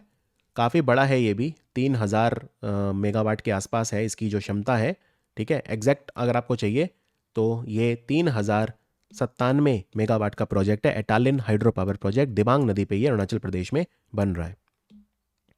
कांति वेलगु योजना कौन से राज्य की है? आंखों का फ्री चेकअप किया जाता है नागरिकों का, ये तेलंगाना सरकार की योजना है कांति वेलगु। वेलकम कोर, रेफ्यूजीज को वेलकम करने के लिए कौन से देश ने स्कीम चलाई है जिसका नाम है वेलकम कोर? ये अमेरिका ने चलाई है, यूएसए ने चलाई है। क्या है ये? तो इसमें क्या है कि अगर अमेरिका के नागरिक जो रेफ्यूजी हैं उनको शरण देते हैं तो एक व्यक्ति को शरण देने के लिए उन्हें $2,275 मिलेंगे, ठीक है। तो ये करी है। तो अमेरिका की थोड़ी बदनामी हो रही थी कि रिफ्यूजीज़ को नहीं लेता। और दूसरी बात यह है कि अमेरिका ने एक स्कीम चलाई थी जिसका नाम है टाइटल 42। तो टाइटल 42 में यह था कि अमेरिका जो सेंट्रल और साउथ अमेरिका की कंट्री हैं उनमें रेफ्यूजीज़ को वापस भेज रहा था, जैसे क्यूबा, वेनेजुएला, हाईती, निकारागुआ, मैक्सिको वगैरह के जो रिफ्यूजी आए हैं उनको वापस भेज रहा था। तो अमेरिका की काफ़ी बदनामी हुई थी। लेकिन अब अमेरिका कह रहा है कि हम 1000 तक रेफ्यूजी लेंगे और हमारे वो लोग जो अपने घरों में उनको शरण देंगे हम उनको पैसा भी देंगे। साइक्लोन 1 नाम का युद्धाभ्यास पहली बार हुआ आर्मी के बीच में कौन से कंट्री के साथ? भारत और इजिप्ट के बीच में हुआ। इजिप्ट के साथ हमारे 75 साल पूरे हो गए हैं दोस्ती के, हमारे डिप्लोमेटिक रिलेशन के। इजिप्ट के राष्ट्रपति अब्दुल फतेह अल सीसी अभी भारत भी आए हुए हैं, रिपब्लिक डे पे हमारे चीफ गेस्ट हैं। और इजिप्ट और भारत मिलके हेलन 300 नाम का लड़ाकू विमान भी बना रहे हैं। तो साइक्लोन 1 जैसलमेर में 14 दिन तक चलेगा। इसके अलावा हम एक डेजर्ट वॉरियर युद्ध अभ्यास करते हैं इजिप्ट के साथ, लेकिन वो हवाई युद्ध अभ्यास है, एयरफोर्स करती है। आर्मी के बीच पहली बार दोनों देशों के बीच में हो रहा है। अभी अभी भारत का पहला राज्य कौन सा है जिसने मासिक धर्म के लिए और मैटरनिटी के लिए जो लड़कियां होती हैं जिनकी उम्र 18 साल से ज़्यादा है उनको 60 दिन की छुट्टी अलाउ कर दी है हर साल। ये वो लड़कियां हैं जो कॉलेजेस वगैरह में पढ़ रही हैं या स्कूल में पढ़ रही हैं, 60 दिन की छुट्टी जिसमें पूरी अटेंडेंस उनको स्कूल या कॉलेज की तरफ से या यूनिवर्सिटी की तरफ से मिलेगी। तो ऐसा करने वाला पहला भारत का राज्य है केरल। तो आंसर है केरल। भारत और बांग्लादेश के बीच में फ्रेंडशिप पाइपलाइन प्रोजेक्ट स्टार्ट हो गया है। इसमें 2023 जून से हम इस पाइपलाइन के थ्रू डीजल बेचना शुरू करेंगे बांग्लादेश को। इस पाइपलाइन की लंबाई कितनी है? इसकी लंबाई है 131.5 किलोमीटर, ऑप्शन सी। इसमें 126.5 किलोमीटर बांग्लादेश में है, भारत में सिर्फ 5 किलोमीटर होगी बस। तो ये पाइपलाइन कहाँ से कहाँ तक जाएगी? ये सिल्लीगुड़ी से शुरू होगी और पार्बतीपुर तक जाएगी। पार्बतीपुर बांग्लादेश के दिनाजपुर जिले में आता है। तो भारत के सिल्लीगुड़ी बंगाल जो आता है वहाँ से पार्वतीपुर तक जाएगी। इसमें डीजल हम भेजेंगे, बांग्लादेश को बेचेंगे। और ये डीजल कौन देगा इस पाइपलाइन में? नुमालीगढ़ रिफाइनरी जो असम में, नुमालीगढ़ रिफाइनरी जो असम में है। अभी अभी एक पठार की खोज हुई है, ये बसाल चट्टानों का बना है पश्चिमी घाट में। गांव का नाम है मंजारे। कौन से राज्य में आता है? ये ठाणे जिले में आता है, महाराष्ट्र में। तो यहाँ पे एक पठार की खोज हुई है। ये पठार समुद्र तल से 156 मीटर ऊंचा है। ठीक है, मंजारे गांव, ठाणे जिले, वहाँ पे ये पठार मिला है। और यहाँ पे बहुत सारे पौधे और झाड़ियाँ, उनकी प्रजाति भी पाई गई है। नेशनल हेल्थ अथॉरिटी, राष्ट्रीय स्वास्थ्य प्राधिकरण, इसका नया डायरेक्टर कौन बना है? आयुष्मान भारत डिजिटल मिशन को यही लागू करते हैं। भारत में 1.5 लाख हमने Ayushman Bharat health and wellness centre बनाए हैं, स्थापित करे हैं। हमारा लक्ष्य था 31 दिसंबर तक करना। 31 दिसंबर 2022 तक हमने वो कर लिया है।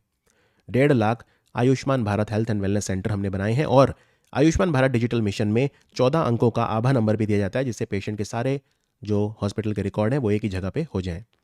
तो प्रवीण शर्मा बने हैं इसके नए निदेशक। भारत की एक कंपनी है J&K ऑपरेशन प्राइवेट लिमिटेड। इसने भारत का खुद का एक मोबाइल ऑपरेटिंग सिस्टम बनाया है। इसका क्या नाम है? इसका नाम है बाहर OS। और ये कंपनी IIT मद्रास से निकली है। ये भी बहुत इंपॉर्टेंट क्वेश्चन है, ये कंपनी कहाँ से निकली है? बाहर OS, तो ये IIT मद्रास से निकली है। कंपनी का नाम है J&K। एक साइंस लिटरेचर फेस्टिवल, विज्ञानिका विज्ञान साहित्य महोत्सव हुआ। ये 8वां भारत अंतर्राष्ट्रीय विज्ञान महोत्सव जहां मनाया गया मौलाना Azad national institute of technology यानी मनित भोपाल में। तो आंसर है इसका भोपाल, वहीं पे हुआ ये। इसको कौन ऑर्गेनाइज कराता है? तो भारत अंतर्राष्ट्रीय विज्ञान महोत्सव को एक तो संगठन है विज्ञान भारती, वो एक हमारा ministry of science and technology, एक हमारा पृथ्वी विज्ञान मंत्रालय, ये तीनों मिलकर आयोजन इसका करते हैं।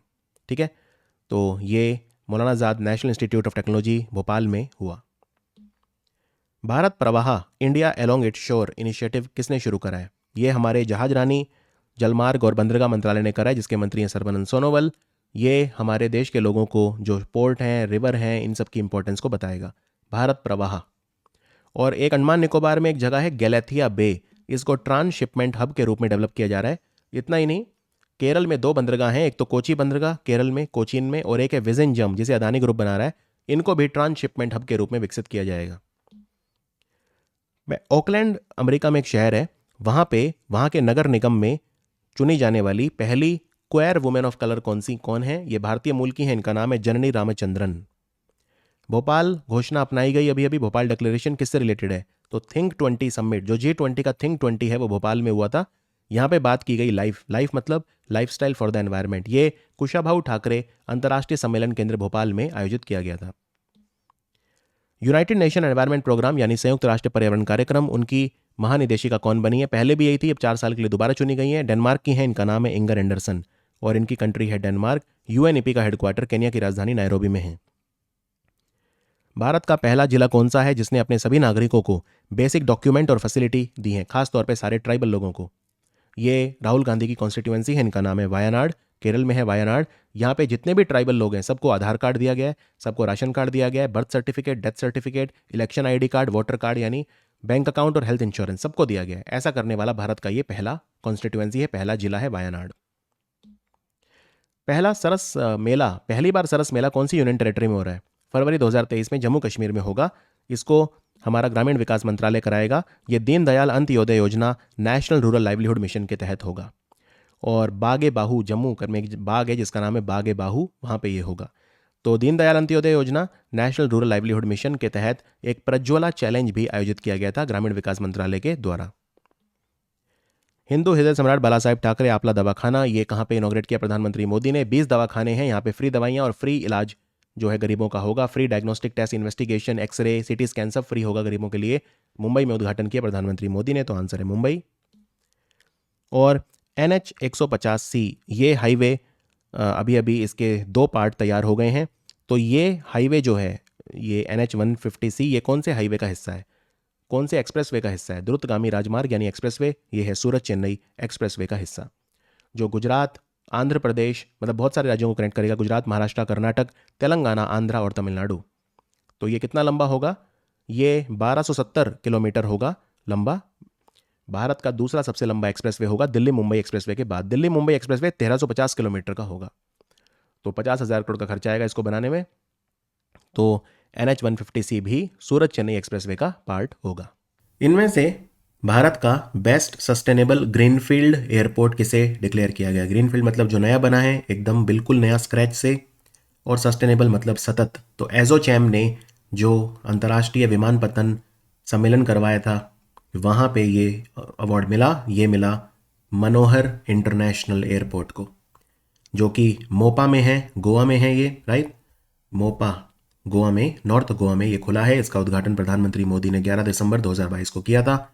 इसका नाम मनोहर पारिकर के नाम पे रखा है, जो गोवा के 4 बार मुख्यमंत्री थे और हमारे भारत के रक्षा मंत्री भी थे। अभी अभी एक एग्रीमेंट साइन हुआ है।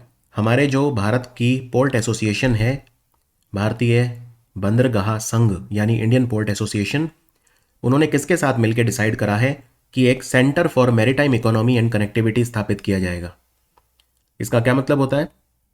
सेंटर फॉर मैरीटाइम जो ये कनेक्टिविटी एंड इकोनॉमी है, यानी कि समुद्री अर्थव्यवस्था और कनेक्टिविटी केंद्र, ये स्थापित किया जाएगा। किसके साथ मिलकर किया जाएगा? ये बहुत अच्छा क्वेश्चन है। ये किया जाएगा RIS के साथ मिलकर, research and information system for developing countries, यानी RIS के साथ मिलकर ये किया जाएगा। यहाँ पे एक और इंपॉर्टेंट चीज़ बता दूँ, जो अंडमान निकोबार है, वहाँ पे जो ग्रेट निकोबार आइलैंड है, यहाँ पे एक ट्रांसशिपमेंट पोर्ट बन रहा है जिसका नाम है गैलेथिया बे। गैलेथिया बे नाम की जगह है, वहाँ पे एक ट्रांसशिपमेंट हब बन रहा है। ट्रांसशिपमेंट हब क्या होता है? जहाँ पे जहाज में कंटेनर चढ़ाए और उतारे जाते हैं, ट्रांसशिपमेंट हब वहाँ पे बनेगा। टाटा और बोइंग ये मिलके AH-64E अपाचे अटैक हेलीकॉप्टर बना रहे हैं। ये कहाँ पे बनते हैं भारत में? ये हैदराबाद में बनते हैं। तो टाटा और बोइंग मिलके हैदराबाद में बना रहे हैं अपाचे अटैक हेलीकॉप्टर। और आपको बता दूं, टाटा और एक और कंपनी है, ये वडोदरा में एयरक्राफ्ट बना रहे हैं C-295। ये कंपनी कौन सी है? तो ये है Airbus. Airbus company, Tata Airbus deal हुई थी, C-295 ट्रांसपोर्ट एयरक्राफ्ट ये वडोदरा में बन रहे हैं। अभी अभी भारत हनी मधु एयरपोर्ट बनाएगा। कहाँ पे? हनी मधु एयरपोर्ट हम मालदीव में बनाएंगे। Is that understood? मालदीव में हम बनाएंगे, और मालदीव में हम एक्वावेरिन युद्ध अभ्यास भी करते हैं और दोस्ती करते हैं। दोस्ती अभ्यास किसके बीच में होता है? मालदीव और श्रीलंका और भारत। एमफेक्स अभ्यास, इसमें नेवी, एयरफोर्स और हमारी आर्मी तीनों ने भाग लिया। कहाँ पे हुआ? ये काकीनाडा में हुआ। और काकीनाडा कहाँ है? काकीनाडा आंध्र प्रदेश में है। आंध्र प्रदेश की राजधानी बहुत बच्चे पूछते हैं। आंध्र प्रदेश की नई राजधानी होगी विशाखापट्टनम। ये अनाउंस करा है जगन मोहन रेड्डी ने आज मतलब जब मैं ये वीडियो बना रहा हूं, 31 जनवरी की रात को। Chinese lunar new year, Chinese new year जो होता है वो हर साल एक जानवर के नाम पे होता है, राइट। तो इस बार किस जानवर के नाम पे है? और इसके सेलिब्रेशन 1 महीने तक चलते हैं। तो इस बार है year of the rabbit. Year of the rabbit, इसको हम चुन युन फेस्टिवल भी बोलते हैं चाइनीज भाषा में। और इसमें 12 जानवर होते हैं, जैसे rat, ox, tiger, rabbit, dragon, snake, horse, goat, monkey, dog, pig और रूस्टर। ये वाला साल जो होगा वो रैबिट के नाम पे होगा, चाइनीज न्यू ईयर। इनमें से कौन सा देश है जिसने अपनी पहली सुपर कार बनाई है, जिसका नाम है मादा 9? मादा 9 को अफगानिस्तान ने बनाया है, यानी तालिबान ने। अफगानिस्तान की एक कंपनी है जिसका नाम है एनटॉप। एनटॉप ने इसे बनाया है। मादा 9 गाड़ी का नाम है, कंपनी का नाम है एनटॉप, और ये अफगानिस्तान की कंपनी है। और एक चीज़ ये भी याद रखिए कि अफगानिस्तान में एक नदी बहती है, अमू दर्या। अमू दर्या में चाइना को कॉन्ट्रैक्ट मिल गया है तेल निकालने का। क्रिस हिपकिंस कौन से देश के प्रधानमंत्री बने हैं? ये न्यूजीलैंड के प्रधानमंत्री बने हैं। इनसे पहले थी जेसिंडा आर्डर्न, और इनकी पार्टी है लेबर पार्टी। क्या न्यूजीलैंड में ट्राइबल लोग भी रहते हैं? हाँ, उन्हें बोलते हैं माओरी। ये क्वेश्चन आ सकता है। एक्चुअली जेसिंडा आर्डर्न से माओरी लोग खुश नहीं थे। उनका कहना था माओरी जो लोग हैं वहाँ के, न्यूजीलैंड के देसी जो लोग हैं, क्योंकि न्यूजीलैंड में इधर उधर के लोग आके बसे हुए हैं, लेकिन जो वहाँ के रियल लोग हैं वो है माओरी, इंडिजिनस पीपल। तो माओरी लोगों के लिए जेसिंडा आर्डर्न कुछ खास नहीं कर पाई। भारत का सबसे गहरा मेट्रो स्टेशन कहाँ पे बन रहा है? सबसे गहरा, ये यहाँ पे 33.1 मीटर डीप मेट्रो भी चलाई जा रही है। ये छोटा सा पैच है यहाँ पे, सबसे गहरा। तो ये पुणे में बन रहा है, पुणे में बन रहा है, याद रखिए। और महा मेट्रो यानी Maharashtra metro rail corporation limited, वो इस प्रोजेक्ट को लागू कर रही है। तो यहाँ पे एक रास्ता है, राइट, अंडरग्राउंड एक रास्ता बन रहा है जो पिंपरी चिंचवाड़ से लेके स्वर गेट रूट पे जाता है। तो वो काफ़ी गहरा है, उसका कुछ रूट ही ऐसा है कि वो काफ़ी गहराई में बन रहा है। भारत का बेस्ट पुलिस स्टेशन किसे डिक्लेयर किया गया 2022 के लिए? पूरे इंडिया का बेस्ट पुलिस स्टेशन ये हमारा गृह मंत्रालय डिक्लेयर करता है। ये ओडिशा के गंजम जिले में आता है। इसका नाम है Aska police station. Aska police station. दूसरे नंबर पे कौन सा था? दूसरे नंबर पे था महिला पुलिस स्टेशन अरवल बिहार में, और तीसरे नंबर पे था बनवासा पुलिस स्टेशन चंपावत उत्तराखंड में। स्कूल ऑफ एमिनेंस प्रोजेक्ट किसने स्टार्ट किया है अपने जो सरकारी स्कूल हैं उनमें तब्दीली करने के लिए? तो ये भगवंत मान ने शुरू करा है पंजाब में, तो आंसर है Punjab. School of eminence project. ऐसा ही मिलता जुलता प्रोजेक्ट है mission school of excellence project. ये किसने स्टार्ट किया है? Mission school of excellence start किया है गुजरात सरकार ने। अभी अभी जो अंडमान निकोबार द्वीप हैं वहां पे 21 द्वीपों का नाम परमवीर चक्र विजेताओं के नाम पे रखा गया। तो ये पूछा है कहां पे रखा गया, तो अंडमान निकोबार में रखा गया। अंडमान निकोबार में 21 जो द्वीप हैं उनका नाम परमवीर चक्र विजेताओं के नाम पे रखा गया। ये है वो हमारे परमवीर चक्र विजेता, और इनके नाम आइलैंड के नाम हैं, तो इन्हीं के नाम पे रखे गए हैं। और इससे पहले 2018 में 3 आइलैंड हैं जिनके नाम चेंज किए थे। रॉस आइलैंड का नाम बदलकर नेताजी सुभाष चंद्र बोस द्वीप किया था, नील आइलैंड का नाम बदलकर शहीद द्वीप किया था, और हैवलॉक आइलैंड का नाम बदलकर स्वराज द्वीप किया था। तो ये भी आपको याद रखने हैं तीनों। अभी अभी हमारी केंद्र सरकार को कौन से राज्य ने प्रस्ताव भेजा है कि जो चरादेव मोईदाम हैं इन्हें यूनेस्को वर्ल्ड हेरिटेज साइट का दर्जा दिया जाए? तो ये असम सरकार ने रिक्वेस्ट करी है। जो अहोम राजा थे, अहोम राजा ने राज किया 600 साल असम के ऊपर, 1228 से लेके 1826 एडी तक। तो ये असम के शिव सागर जो वहाँ पे जगह है वहाँ पे आते हैं ये जगह। ये बेसिकली उनके बरियल प्लेसेस हैं, यानी यहाँ पे अहोम राजा जो हैं उनको दफनाया जाता था, तो ये उनके बरियल साइट्स थे, राइट। तो ये हैं चरियाओ मोईदाम इन्हें बोलते हैं। अब यूनेस्को को प्रस्ताव भेजेगी हमारी केंद्र सरकार, और फिर यूनेस्को के ऊपर निर्भर करता है। यहाँ पे ये भी याद रखिए अहोम साम्राज्य जो साम्राज्य था उसके सेनापति थे लचित बोरफुकन, और अभी लचित दिवस मनाया गया 24 नवंबर 2022 को पहली बार। हमारे डायरेक्टर जनरल यानी महानिदेशक जो हैं, हमारे महानिदेशक कौन बने हैं किसमें? इसको बोलते हैं नागरिक उड्डयन महानिदेशालय, यानी directorate of general of civil aviation. तो ये बने हैं विक्रम देव दत्त। एक समय में ये एयर इंडिया के चेयरमैन भी हुआ करते थे। अर्जुन कुमार सिकरी की अध्यक्षता में कमेटी बनी है। अर्जुन कुमार सिकरी एक रिटायर्ड सुप्रीम कोर्ट के जज हैं। ISSF shooting rifle pistol world cup 2023 में भारत में होगा, कहाँ पे होगा? तो इसमें पैसों का जो यूज़ होना चाहिए ठीक से होना चाहिए, स्पॉन्सरशिप वगैरह से जो मनी आएगी, तो भोपाल में ये होगा। Very very important question, Bhopal में होगा। और भोपाल में टीटी नगर स्टेडियम है, वहाँ पे खेलो इंडिया यूथ गेम भी इनॉग्रेट किए गए। भोपाल सहित टोटल 8 शहर हैं मध्य प्रदेश के जहाँ पे खेलो इंडिया यूथ गेम शुरू हो गए। अभी अभी ऑप्स अलर्ट नाम का युद्धाभ्यास हमारी कौन सी सेना ने किया? कच्छ में, गुजरात में और बाड़मेर राजस्थान में। तो ये किया बीएसएफ ने, बॉर्डर सिक्योरिटी फोर्स। और बॉर्डर सिक्योरिटी फोर्स जो है इसके डायरेक्टर जनरल बने हैं सुजॉय लाल थाउसेन। और बीएसएफ कैमल स्क्वाड महिलाओं के लिए बनाया है ऊंट का दस्ता, ऐसा करने वाला ये पहला फोर्स है। और इन्होंने बीएसएफ ने प्रहारी नाम की मोबाइल ऐप भी लॉन्च करी है। Pandit Hariprasad Chaurasia life time achievement award किसे मिला है? इसका नाम मशहूर बांसुरी वादक पंडित हरिप्रसाद चौरसिया के नाम पे रखा गया है। इनका नाम है डॉक्टर प्रभा अत्रे। इन्हें 2 साल पहले पद्म विभूषण भी मिला था। ये महाराष्ट्र से हैं और क्लासिकल सिंगर हैं। भारतीय वायुसेना ने हमारे पूर्वोत्तर में कौन सा अभ्यास किया अभी अभी? इसका नाम है पूर्वी आकाश। ये फरवरी के पहले हफ्ते में होगा। इसे हमारी भारतीय वायुसेना की पूर्वी कमान यानी ईस्टर्न एयर कमांड करवाएगी। अमेरिकन इंडिया फाउंडेशन ने भारत का पहला स्टेम इनोवेशन और लर्निंग सेंटर कहाँ स्थापित किया है? स्टेम मतलब होता है साइंस, टेक्नोलॉजी, इंजीनियरिंग और मैथ।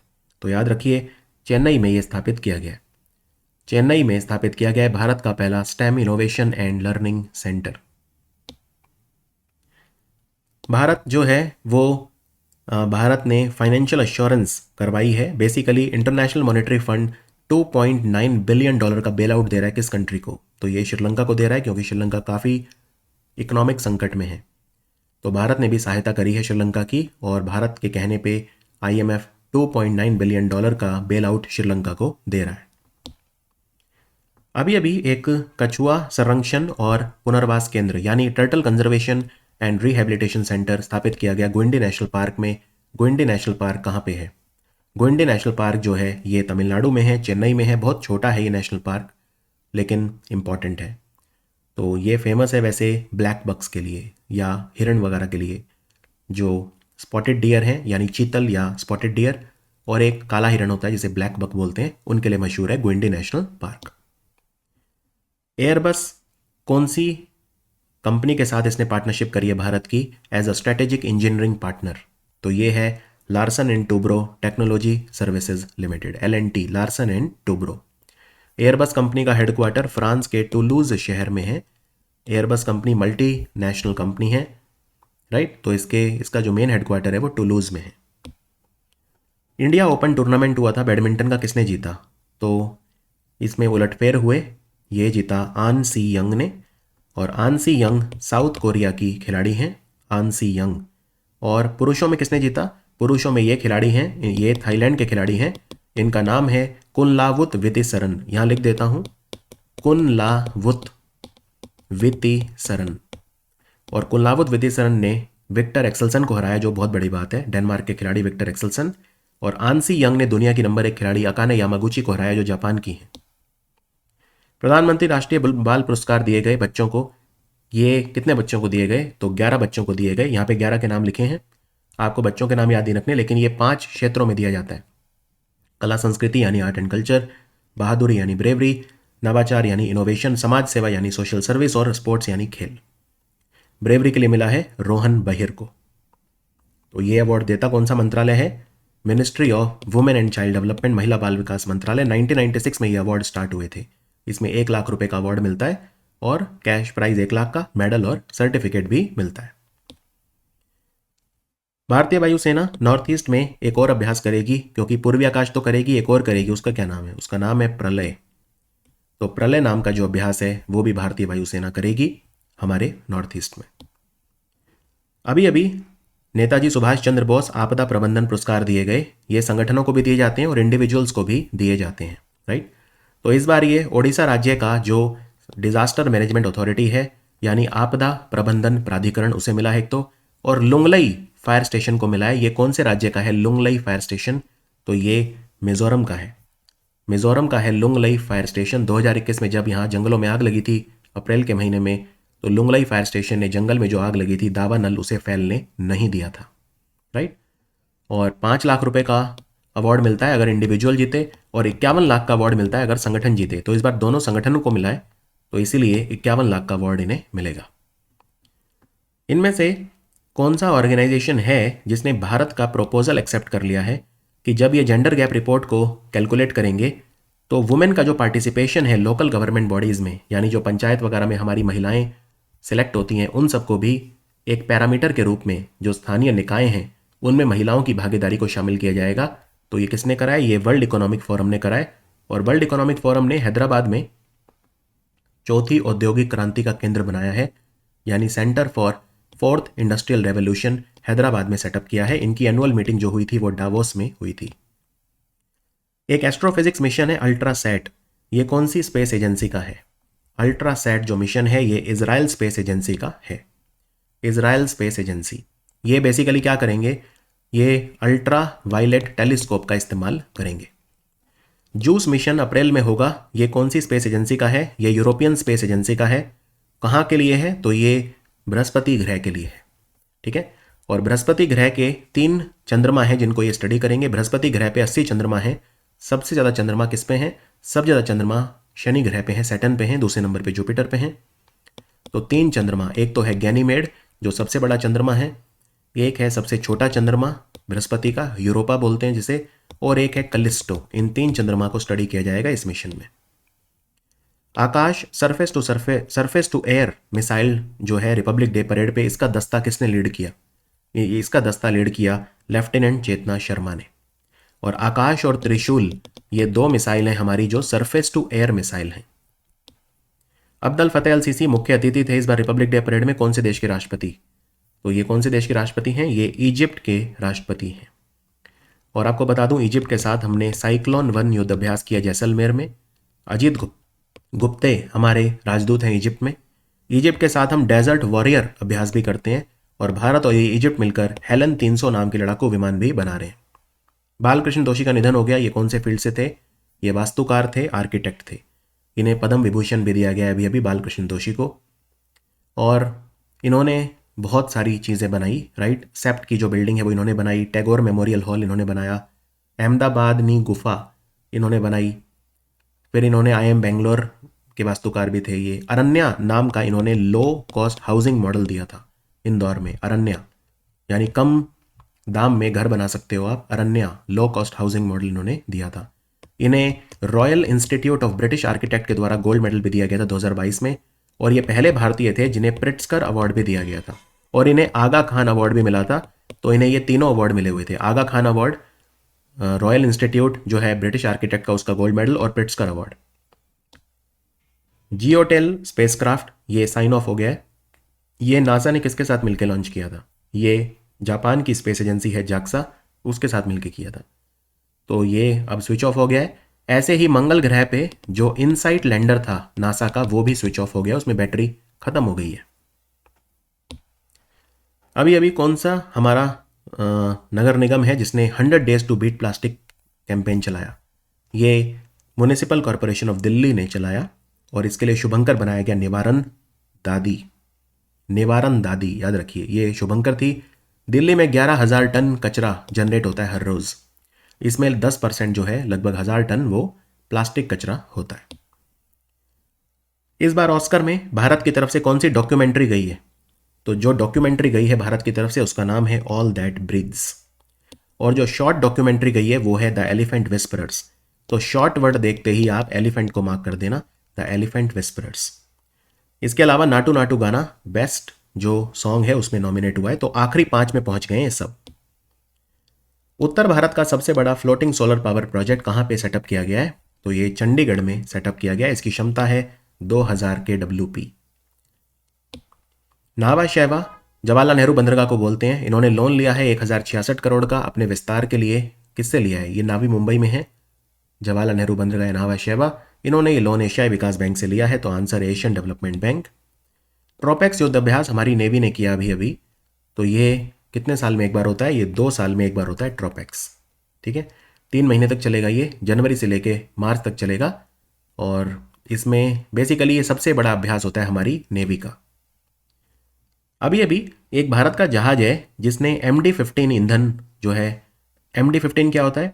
हम इसमें क्या करते हैं, जो डीजल यूज़ होता है ना हमारे जहाज में, हमने उसमें 15% मीथेनॉल मिला दिया। तो इसको बोलते हैं MD-15, मीथेनॉल डीजल 15 मतलब 15%। तो जहाज का क्या नाम है? जहाज का नाम है SB गंगाधर। ये गुवाहाटी में चला ब्रह्मपुत्रा नदी पे। और भारत में याद रखिए हम कोयले से मीथेनॉल बना रहे हैं, क्योंकि हमें मीथेनॉल डीजल में मिक्स करना है। जैसे इथेनॉल हमें पेट्रोल में मिक्स करना है, मीथेनॉल हमें डीजल में मिक्स करना है। तो ये प्रोजेक्ट जो है कोयले से मीथेनॉल बनाने वाला, ये कौन लगा रहा है? कोयले से मीथेनॉल बनाने वाला जो प्रोजेक्ट है ये हैदराबाद में लग रहा है, राइट, हैदराबाद में। तो भेल जो कंपनी है भारत हैवी इलेक्ट्रिकल लिमिटेड, वो इसे लगा रही है। ठीक है, वो इसे लगा रही है भेल। तो एक हैदराबाद में और एक त्रिची में भी लग रहा है। तो भारत का पहला कोयले से मिथेनॉल वाला प्रोजेक्ट हैदराबाद में और दूसरा त्रिची में। हमारा कौशल विकास मंत्रालय जो है उन्होंने अप्रेंटिसशिप ट्रेनिंग फ्रेमवर्क शुरू करा है। किस कंपनी के साथ मिलकर? ये है Bharat dynamics limited. Bharat dynamics limited हमारे युवाओं को प्रशिक्षण देगी, उनका कौशल विकास करेगी। और ये जो कंपनी है भारत डायनेमिक्स लिमिटेड, एक तो ये मिलन 2T एंटी टैंक मिसाइल बनाती है। और भारत डायनेमिक्स लिमिटेड भारत की पहली एयर टू एयर मिसाइल जिसको बोलते हैं अस्त्र, भारत में एकमात्र मिसाइल है जो एयर टू एयर मिसाइल है, वो भी ये बनाती है। हैदराबाद बेस्ड है ये कंपनी।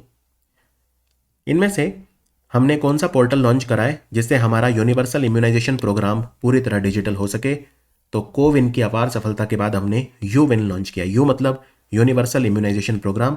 इसमें छोटे बच्चों को और गर्भवती महिलाओं को 12 रोगों के लिए टीके लगाए जाते हैं। तो ये जो प्रोग्राम है इसके लिए हमने यूविन प्लेटफॉर्म बनाया है। महानदी कोलफील्ड लिमिटेड 12,000 करोड़ रुपए की लागत से एक कोल पावर प्लांट लगा रही है। कहाँ पे लगा रही है? तो ये ओडिशा में लग रहा है। इसकी क्षमता होगी 1600 मेगावाट। ठीक है, इसकी क्षमता कितनी होगी? 1600 मेगावाट। और अगर आपसे पूछें कि ये जो प्लांट है ये कहाँ पे लग रहा है, वैसे इसकी लोकेशन अभी ऑफिशियल नहीं करी है, लेकिन ये सुंदरगढ़ में ही लगेगा। सुंदरगढ़ जिला जहाँ पे राउरकेला है वहाँ पे। कॉमन सर्विस सेंटर यानी सामुदायिक सेवा केंद्र जो है, उन्होंने साइबर संगिनी प्रोग्राम चलाया है। ये कॉमन सर्विस सेंटर जो है मीटी के अधीन आता है, मिनिस्ट्री ऑफ इलेक्ट्रॉनिक्स IT। ये 10,000 वुमेन को साइबर सिक्योरिटी में ट्रेनिंग देंगे। तो किसके साथ मिलकर शुरू करा है? Oppo India, Chinese mobile phone company Oppo के साथ मिलकर साइबर संगिनी प्रोग्राम स्टार्ट किया है। हिमाचल हाईकोर्ट की चीफ जस्टिस कौन बनी है? इनका नाम है जस्टिस सबीना। जस्टिस सबीना। अटल पेंशन योजना के एक ही साल में पहली बार 1 करोड़ लोगों ने सब्सक्राइब करा। 1 करोड़ से ज़्यादा, एग्जैक्ट नंबर है 1,25,00,000, राइट। इसे कौन सा संगठन कार्यान्वित करता है? तो PFRDA करता है, क्योंकि पेंशन योजना है। अटल पेंशन योजना, जो लोग भारत में इनकम टैक्स भरते हैं वो इसका लाभ नहीं ले सकते। 18 से 40 साल आपकी उम्र होनी चाहिए। मिनिमम पेंशन है 1,000 रुपये, मैक्सिमम पेंशन है 5,000 रुपये। 2015 में लॉन्च हुई थी। यूलपिन को हमने लद्दाख में लॉन्च कर दिया है। लद्दाख अभी अपने आप को शेड्यूल 6 एरिया डिक्लेयर करने की मांग कर रहा है। यूलपिन कितने अंकों का होता है? इसको जमीन के लिए आधार बोलते हैं। ये 14 अंकों का होता है यूलपिन, और यूलपिन को चलाता है हमारा ग्रामीण विकास मंत्रालय। अभी अभी खाद्य और कृषि संगठन यानी FAO का 12वां सेशन हुआ, inter governmental technical working group का। ठीक है, ये किस चीज के लिए वर्किंग ग्रुप है? एनिमल जेनेटिक रिसोर्सेज के ऊपर है ये, राइट। तो इसका चेयर कौन बना है? भारत उपाध्यक्ष बना है, और अध्यक्ष बना है अमेरिका। अमेरिका की एक महिला है रबोनी गैब्रियल, ये मिस यूनिवर्स भी बनी है अभी। और भारत में एनिमल जेनेटिक रिसोर्सेज के लिए जो नेशनल सेंटर बना है वो हैदराबाद में बना है, Indian council of medical research के द्वारा। अभी अभी green railway station certificate platinum rating किसे मिली है? ये मिली है विशाखापट्टनम रेलवे स्टेशन को, आंध्र प्रदेश के। ये भारत का तीसरा रेलवे स्टेशन है जिसे ग्रीन रेलवे स्टेशन डिक्लेयर किया गया है, राइट। इससे पहले छत्रपति शिवाजी महाराज टर्मिनस वो डिक्लेयर किया गया था, और एक भागलपुर रेलवे स्टेशन है बिहार में, तो वो सिल्वर रेटिंग मिली थी भागलपुर को, और छत्रपति शिवाजी महाराज टर्मिनस को गोल्ड रेटिंग मिली थी। लेकिन प्लैटिनम किसी को आज तक नहीं मिली, ये मिली है विशाखापट्टनम को। जल जीवन मिशन 11 करोड़ घर हैं जिन्हें नल से जल दे दिया गया है। ये हमारा लक्ष्य है टोटल भारत के ग्रामीण इलाकों में सभी घरों को नल से जल देना। कब तक? तो 2024 तक हमारा टारगेट है। और टोटल घर हैं 19.3 करोड़, तो 56% हमने अपना लक्ष्य पूरा कर लिया है। और ICC अवार्ड्स दिए गए, तो mains cricketer of the year थे बाबर आजम, और जो बेस्ट खिलाड़ी होता है पूरे साल का men's cricketer of the year, उसे ट्रॉफी मिलती है सर गारफील्ड सोबर्स ट्रॉफी। फिर test cricketer of the year रहे best Ben Stokes, one day cricketer of the year रहे फिर से बाबर आजम, T20 में सूर्य कुमार यादव, उभरते खिलाड़ी सबसे अच्छे रहे मार्को जेनसन साउथ अफ्रीका के, associate cricketer of the year का अवार्ड मिला जरहड एरेस्मस को नामीबिया के। ये एसोसिएट क्रिकेटर क्या होता है? तो एक तो ICC के मेंबर होते हैं, जो फुल फ्लैज मेंबर होते हैं ICC के, जैसे इंडिया, ऑस्ट्रेलिया, जो भी लोग जो भी कंट्री क्रिकेट खेलते हैं बहुत ज़्यादा, वो मेंबर होते हैं। लेकिन एक होते हैं एसोसिएट मेंबर, जैसे नामीबिया वगैरह, अभी जो देश उतना ऊपर नहीं जा पा रहे हैं, जो अभी नए मेंबर हैं, ठीक है, वो एसोसिएट मेंबर बोलते हैं। तो एसोसिएट मेंबर बाद में जाके फुल मेंबर बन जाते हैं। तो उन कंट्रीज का बेस्ट खिलाड़ी कौन था? एसोसिएट कंट्रीज का। तो ICC के लगभग 108 कंट्री फुल मेंबर हैं और 92 कंट्री एसोसिएट मेंबर हैं, ठीक है। तो उनमें जो बेस्ट थे वो थे जरहाड एरास्मस नामीबिया के। महिलाओं की बात करते हैं, पूरी दुनिया की बेस्ट क्रिकेट खिलाड़ी रही नेट स्कीवर इंग्लैंड की। इनको जो अवार्ड मिलता है उसको बोलते हैं रचेल हे हो फ्लिंट ट्रॉफी।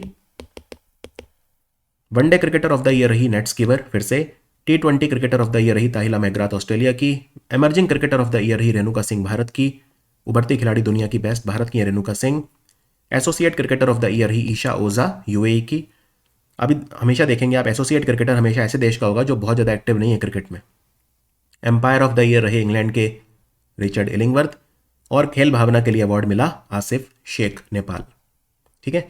तो ये कुछ फोटोज़ हैं, इनकी मदद से भी आप याद रख सकते हैं। ये फोटो आपको आपके PDF में मिल जाएंगी। ये वही है जो मैंने बताए, बस फोटो के साथ बताएं। चलिए आगे बढ़ते हैं।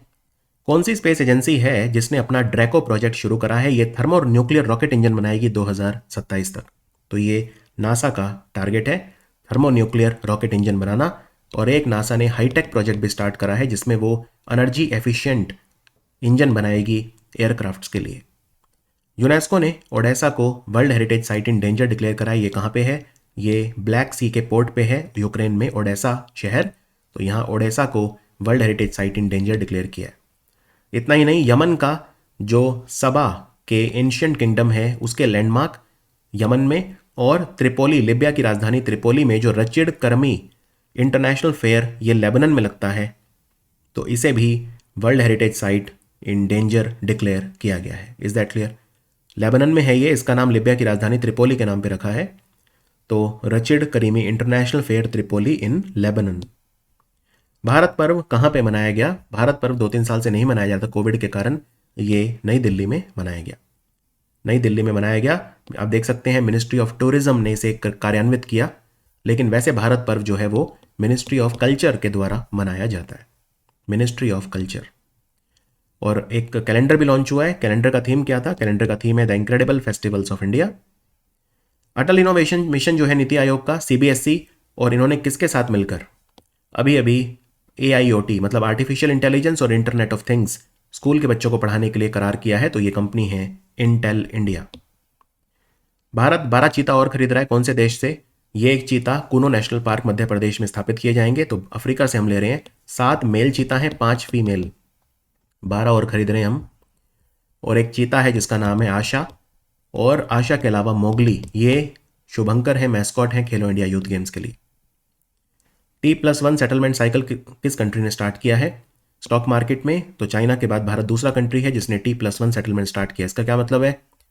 इसका मतलब ये है अगर आप शेयर खरीदते हो तो 24 घंटे के अंदर शेयर आपके अकाउंट में आ जाएंगे, डीमैट अकाउंट में, और अगर आप जो है शेयर बेचते हो तो फिर पैसा एक दिन में आपके अकाउंट में आ जाएगा। व्हाइट कार्ड दिखाया गया फुटबॉल मैच में पहली बार। कौन से देश में व्हाइट कार्ड दिखाया जाता है? खेल भावना के लिए। तो पुर्तगाल में दिखाया गया। एक मैच हो रहा था उसमें, तो एक दर्शक था जिसको बीमार हो गया, तो डॉक्टर बचाने तुरंत पहुंचे।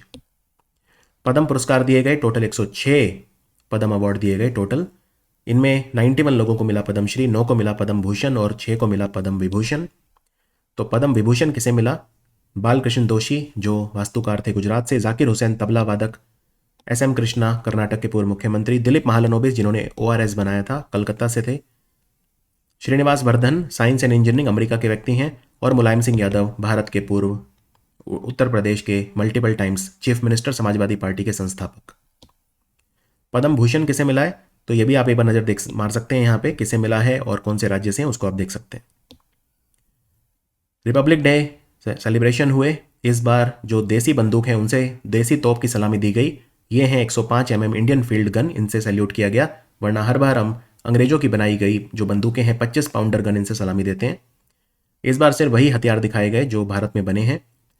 BSF का जो ऊंट दस्ता है वो भी दिखाया गया। डेयर डेविल जो मोटरसाइकिल पे करतब दिखाए जाते हैं उनको लीड किया डिम्पल भाटी ने, और अग्निवीर जो हैं वो भी, उनकी बटालियन भी पहली बार आई थी। IL-38 जो हमने रशिया से खरीदा था, ये आखिरी बार दिखाया गया ये विमान, क्योंकि अब हम इसको यूज़ करना बंद कर रहे हैं। भारतीय वायुसेना का गरुड़ दस्ता, Garud special force commando, Garud commando, उन्होंने पहली बार पार्टिसिपेट किया। इनको लीड किया प्रीतम सिंह जतावत ने। नारकोटिक्स कंट्रोल ब्यूरो ने पहली बार अपनी झांकी निकाली, इनका थीम था नशा मुक्त भारत। और इजिप्ट की आर्मी ने भी अपना यहाँ पे मार्च पास्ट किया। अभी अभी दुनिया का पहला photonic based fault tolerant quantum computer किसने बनाया है? ये कनाडा ने बनाया है। कनाडा ने बनाया है, और कनाडा की जो कंपनी है जिसने बनाया है उसका नाम है ज़नाडू, XANADU, ज़नाडू। चाइना ने भी एक कंप्यूटर बनाया है क्वांटम कंप्यूटर, उसका नाम रखा है कियानशी। इसको चाइना की कंपनी बेडो ने बनाया है। मॉन्यूमेंट मित्र योजना किसकी है? ये हमारे संस्कृति मंत्रालय की है। इसमें 1000 भारत के जो स्मारक हैं उनके रखरखाव की जिम्मेदारी प्राइवेट कंपनियों को दी जाएगी। वैगनर ग्रुप को एक क्रिमिनल ऑर्गेनाइजेशन डिक्लेयर करा है किसने? तो ये अमेरिका ने करा है। वैगनर ग्रुप जो है ये पुतिन की मदद करते हैं यूक्रेन में, और इनके जो लीडर हैं वो है दमित्री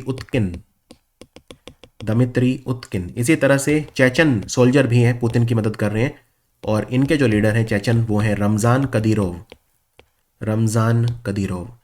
15वां ब्रिक्स समिट कहाँ पे होगा? 15वां ब्रिक्स समिट है साउथ अफ्रीका के शहर डरबन में होगा। साउथ अफ्रीका का एक और शहर न्यूज़ में आया था जिसका नाम है पोशेफस्ट्रूम। पोशेफस्ट्रूम, यहाँ पे under-19 women's T20 world cup हुआ था जिसे इंडिया ने जीता है। इंडियन टीम की कैप्टन थी शेफाली वर्मा। कितनी पुरानी सरकारी गाड़ियां हैं जिनको स्क्रैप कर दिया जाएगा 1 अप्रैल 2023 से? तो 15 साल पुरानी जो गाड़ियां हैं उनको स्क्रैप कर दिया जाएगा। सरकारी मंत्रालयों, विभागों, सरकारी कंपनियों कहीं पे भी इस्तेमाल नहीं होगी, उनका रजिस्ट्रेशन सर्टिफिकेट एक्सपायर हो जाएगा। निधि आपके निकट प्रोग्राम किसने चलाया है दूसरी बार? ये EPFO ने चलाया है, भविष्य कर्मचारी निधि संगठन। ये हमारे श्रम मंत्रालय के अधीन काम करता है, एम्प्लॉय प्रोविडेंट फंड ऑर्गेनाइजेशन। और निधि आपके निकट शिकायतों के निवारण के लिए है। पहले इसे बोलते थे भविष्य निधि अदालत, बाद में इसका नाम बदल के रख दिया था निधि आपके निकट। XR स्टार्टअप प्रोग्राम मीटी ने किसके साथ मिलकर शुरू करा है? मेटावर्स वगैरह की नॉलेज दी जाएगी, इसमें टेक्नोलॉजी की मदद दी जाएगी, तो मेटा के साथ मिलकर शुरू करा है, Facebook Meta. XR startup program. XR मतलब क्या होता है? Extended reality. Extended reality, right. तो इसमें ये काफ़ी सारे स्टार्टअप्स की मदद करेंगे और उन्हें पैसा भी देंगे, 20 लाख रुपए का ग्रांट भी देंगे अगर वो क्वालिफाई कर गए तो। नेशनल चाइल्ड साइंस कांग्रेस का आयोजन कहाँ पे किया गया? ये अहमदाबाद में किया गया। 30वीं बार किया गया। पहली बार ये सेलिब्रेट की गई थी 1993 में और Gujarat council of science city के द्वारा होस्ट की गई अहमदाबाद में। इसका थीम था understanding ecosystem for health and wellbeing. Air force brigadier general कौन बने हैं अमेरिका के? ये भारत के एस्ट्रोनॉट हैं, इनका नाम है राजाचारी। ये आर्टेमिस 3 मिशन में भी जो 18 एस्ट्रोनॉट जाएंगे, 9 पुरुष 9 महिलाएं, उनमें से एक होंगे राजाचारी, आंध्र प्रदेश से हैं। भारत ने किस देश के साथ कल्चरल कॉपरेशन एग्रीमेंट साइन करा है? ये हमने इजिप्ट के साथ किया है। और इजिप्ट के साथ हमने जो प्रसार भारती है उसके धारावाहिकों की कंटेंट अपलोडिंग, कंटेंट या को प्रोडक्शन एग्रीमेंट भी साइन किया है। अगला हॉकी वर्ल्ड कप कहाँ पे होगा? अगला हॉकी वर्ल्ड कप 2 जगह पे होगा, एक तो बेल्जियम के शहर वावरे और एक नेदरलैंड के शहर एम्स्टलवीन। और इस बार जो हॉकी वर्ल्ड कप हुआ वो किसने जीता? तो आंसर है जर्मनी ने जीता। जो बेस्ट खिलाड़ी रहे वो थे निकलस वेलन।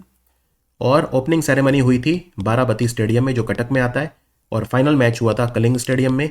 कलिंग के अलावा बिरसा मुंडा इंटरनेशनल स्टेडियम राउरकेला में भी मैचेस हुए थे। तो 2 ही स्टेडियम में मैच हुए थे, कलिंग स्टेडियम भुवनेश्वर और बाराबती में ओपनिंग सेरेमनी, और दूसरे जो मैचेस हुए थे वो बिरसा मुंडा इंटरनेशनल स्टेडियम राउरकेला सुंदरगढ़ जिले में हुए थे। बेस्ट खिलाड़ी थे जर्मनी के खिलाड़ी निकलस वेलन। तो जर्मनी जो है उसने जीता। यह जर्मनी का 3रा वर्ल्ड कप था। जर्मनी ने बेल्जियम को फाइनल में हराया। Is that clear? और शुभंकर था ओले रिडली कछुआ। She feed the world program किसने शुरू करा है? जो छोटे किसान हैं उनकी मदद करने के लिए ये पेप्सिको फाउंडेशन ने भारत में स्टार्ट किया है, she feeds the world, right. PepsiCo foundation ने स्टार्ट किया है। कहाँ पे किया है वैसे ये शी फीड्स द वर्ल्ड? ये पश्चिम बंगाल में 2 जगह किया है, एक तो है अलीपुर द्वार और एक है Cooch Behar. 2023 Tata steel chess tournament किसने जीता है? नेदरलैंड के शहर वाइकानजे में हुआ था, इसको अनीश गिरी ने जीता है। ये नेदरलैंड के खिलाड़ी हैं। मुगल गार्डन का नाम बदल के क्या रख दिया है? इसका नाम हो गया है अमृत उद्यान। अमृत उद्यान। सूरजकुंड मेला लगेगा, इसमें पार्टनर कंट्री कौन सा होगा? इस बार पार्टनर कंट्री बहुत सारे मिला के हैं, SCO संघाई सहयोग संगठन, और जो थीम स्टेट है पूरा नॉर्थ ईस्ट है इस बार, ठीक है। सूरजकुंड एक झील है जिसको सूरजपाल तोमर राजा ने बनवाया था 10वीं शताब्दी में, और पहली बार सूरजकुंड मेला 1987 में हुआ था। इंटरपोल के जो युवा पुलिस अफसर हैं उनकी मीटिंग कहाँ पे हुई? Very very important question. इसको CBI ने करवाया और ऑर्गेनाइज। CBI के जो डायरेक्टर हैं वो हैं सुबोध कुमार जायसवाल। तो ये नई दिल्ली में हुई थी, तो आंसर है न्यू दिल्ली। और इंटरपोल की जो एनुअल समिट होगा वो कहाँ पे होगा इस बार 2023 में? ऑस्ट्रिया की राजधानी वियना में होगा। इंटरपोल का हेडक्वार्टर फ्रांस के शहर लियो में है। NMDC की ब्रांड एम्बेसडर कौन बनी है? ये बनी है निखत जरीन। ये तेलंगाना के निजामाबाद से हैं, वर्ल्ड बॉक्सिंग चैंपियन हैं। लाडली बहना योजना किसने शुरू करी है? इसमें वो महिलाएं जो गरीबी रेखा के नीचे हैं या लोअर इनकम ग्रुप वगैरह में आती हैं उनको 1000 रुपये हर महीने बैंक अकाउंट में डायरेक्ट बेनिफिट ट्रांसफर से दे दिया जाएगा, चाहे वो किसी भी धर्म समुदाय किसी की भी हो। तो ये मध्य प्रदेश की सरकार ने शुरू करी है। पीटर पावेल कौन से देश के राष्ट्रपति बन गए हैं? ये नेटो की मिलिट्री के पूर्व हेड रह चुके हैं, तो काफ़ी एक्सपीरियंस मिलिट्री जनरल हैं। चेक गणराज्य के ये प्रेसिडेंट बने हैं। खादी फेस्ट का आयोजन KVIC खादी ग्राम उद्योग आयोग ने कहाँ पे किया? KVIC के चेयरमैन है मनोज कुमार, ये MSME मंत्रालय के अधीन आता है, तो ये मुंबई में किया खादी फेस्ट, खादी पर्व का आयोजन। प्रधानमंत्री मोदी भगवान देवनारायण जी के 1111वें अवतारण महोत्सव में शामिल होंगे कहाँ पे? तो ये भिलवाड़ा राजस्थान में होंगे। तो आंसर है Bhilwara Rajasthan. National logistics portal marine, ये किसने लॉन्च करा है? ये हमारे पोर्ट, शिपिंग और वाटरवे यानी बंदरगाह, नौवहन और जलमार्ग मंत्रालय ने किया है। इसको किसने बनाया पोर्टल को? इसको पोर्टल इन्फोसिस्टम नाम की कंपनी ने बनाया है। आईसीसी अंडर 19 वर्ल्ड कप किसने जीता? भारत ने जीता। कहाँ पे हुआ था? साउथ अफ्रीका के शहर पोचेफस्ट्रूम में हुआ था। पोचेफस्ट्रूम में हुआ था। तो भारत ने जीता इंग्लैंड को फाइनल में हरा के। मैन ऑफ द सीरीज थी इंग्लैंड की खिलाड़ी ग्रेस क्रिवन। सबसे ज़्यादा रन बनाए श्वेता शेरावत ने और सबसे ज़्यादा विकेट लिए ऑस्ट्रेलिया की खिलाड़ी मैगी क्लार्क ने। नोवाक जोकोविच, इन्होंने ऑस्ट्रेलियन ओपन जीत लिया। अब तक कितने ग्रैंड स्लैम जीत लिए?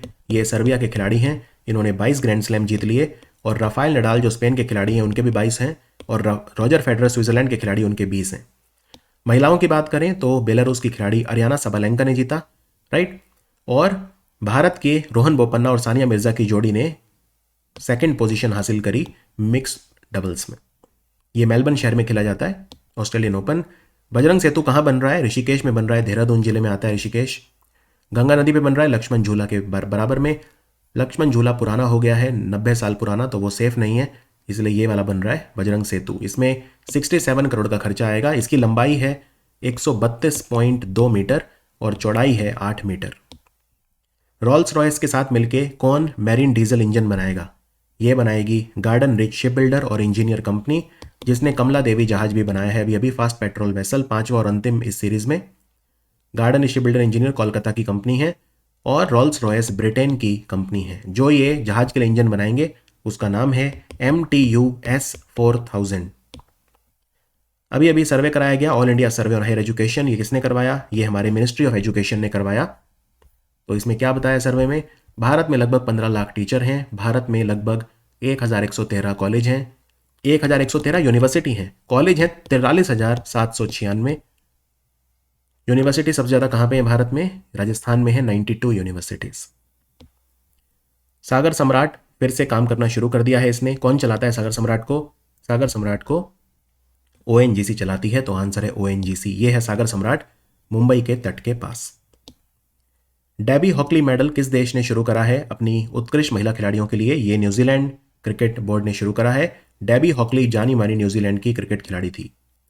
भारत का पहला ऐसा सोलर पैनल बनाने की फैक्ट्री लगी है जहां पे सारी एनर्जी ग्रीन एनर्जी यूज होगी।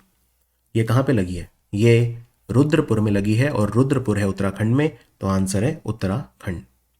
इसे लुमिनस पावर टेक्नोलॉजी कंपनी ने लगाया है। खेलो इंडिया यूथ गेम कहां पे इनॉग्रेट किए गए? मध्य प्रदेश की राजधानी भोपाल में TT नगर स्टेडियम में किए गए। शुभंकर है मोगली और आशा जो कि चीता है, और एक टॉर्च है, टॉर्च का नाम है अमरकंटक। ब्रिटेन के प्रधानमंत्री ऋषि सुनाक ने पॉइंट ऑफ लाइट अवार्ड किसे दिया? Commonwealth point of light award Navjot Sahni को दिया, जाने माने इंजीनियर। इन्होंने एक ऐसी वॉशिंग मशीन बनाई है जो काफ़ी कम बिजली खाती है। वीर गाथा प्रोजेक्ट हमारे रक्षा मंत्रालय ने किसके साथ मिलकर शुरू किया था? ये मिनिस्ट्री ऑफ एजुकेशन के साथ किया था। इसमें जो हमारे वीर सैनिक हैं उनके ऊपर कई सारे कंपटीशन आयोजित किए जाते हैं, तो 25 विनर सिलेक्ट किए जाते हैं। ये है वीर गाथा। सो ये था हमारा एक demo video EPFO SSA social security assistant के करंट अफेयर्स का। मैं आपको बता दूं, अगर आप मेरा पेड कोर्स खरीदना चाहते हैं जिसमें मैं डेली और वीकली करंट अफेयर पढ़ाता हूं, तो आप हमारी ऐप या वेबसाइट पे जाके इस कोर्स को परचेज़ कर सकते हैं। आपको ये कोड यूज़ करना होगा GGCA और आपको ये कोर्स सिर्फ 1999 रुपये में मिल जाएगा। और इसका लिंक मैंने नीचे डिस्क्रिप्शन में डलवा दिया है, तो वहाँ से भी जाके आप उसको क्लिक करके परचेज़ कर सकते हैं। मिलते हैं क्लासरूम में। Thank you for watching this video.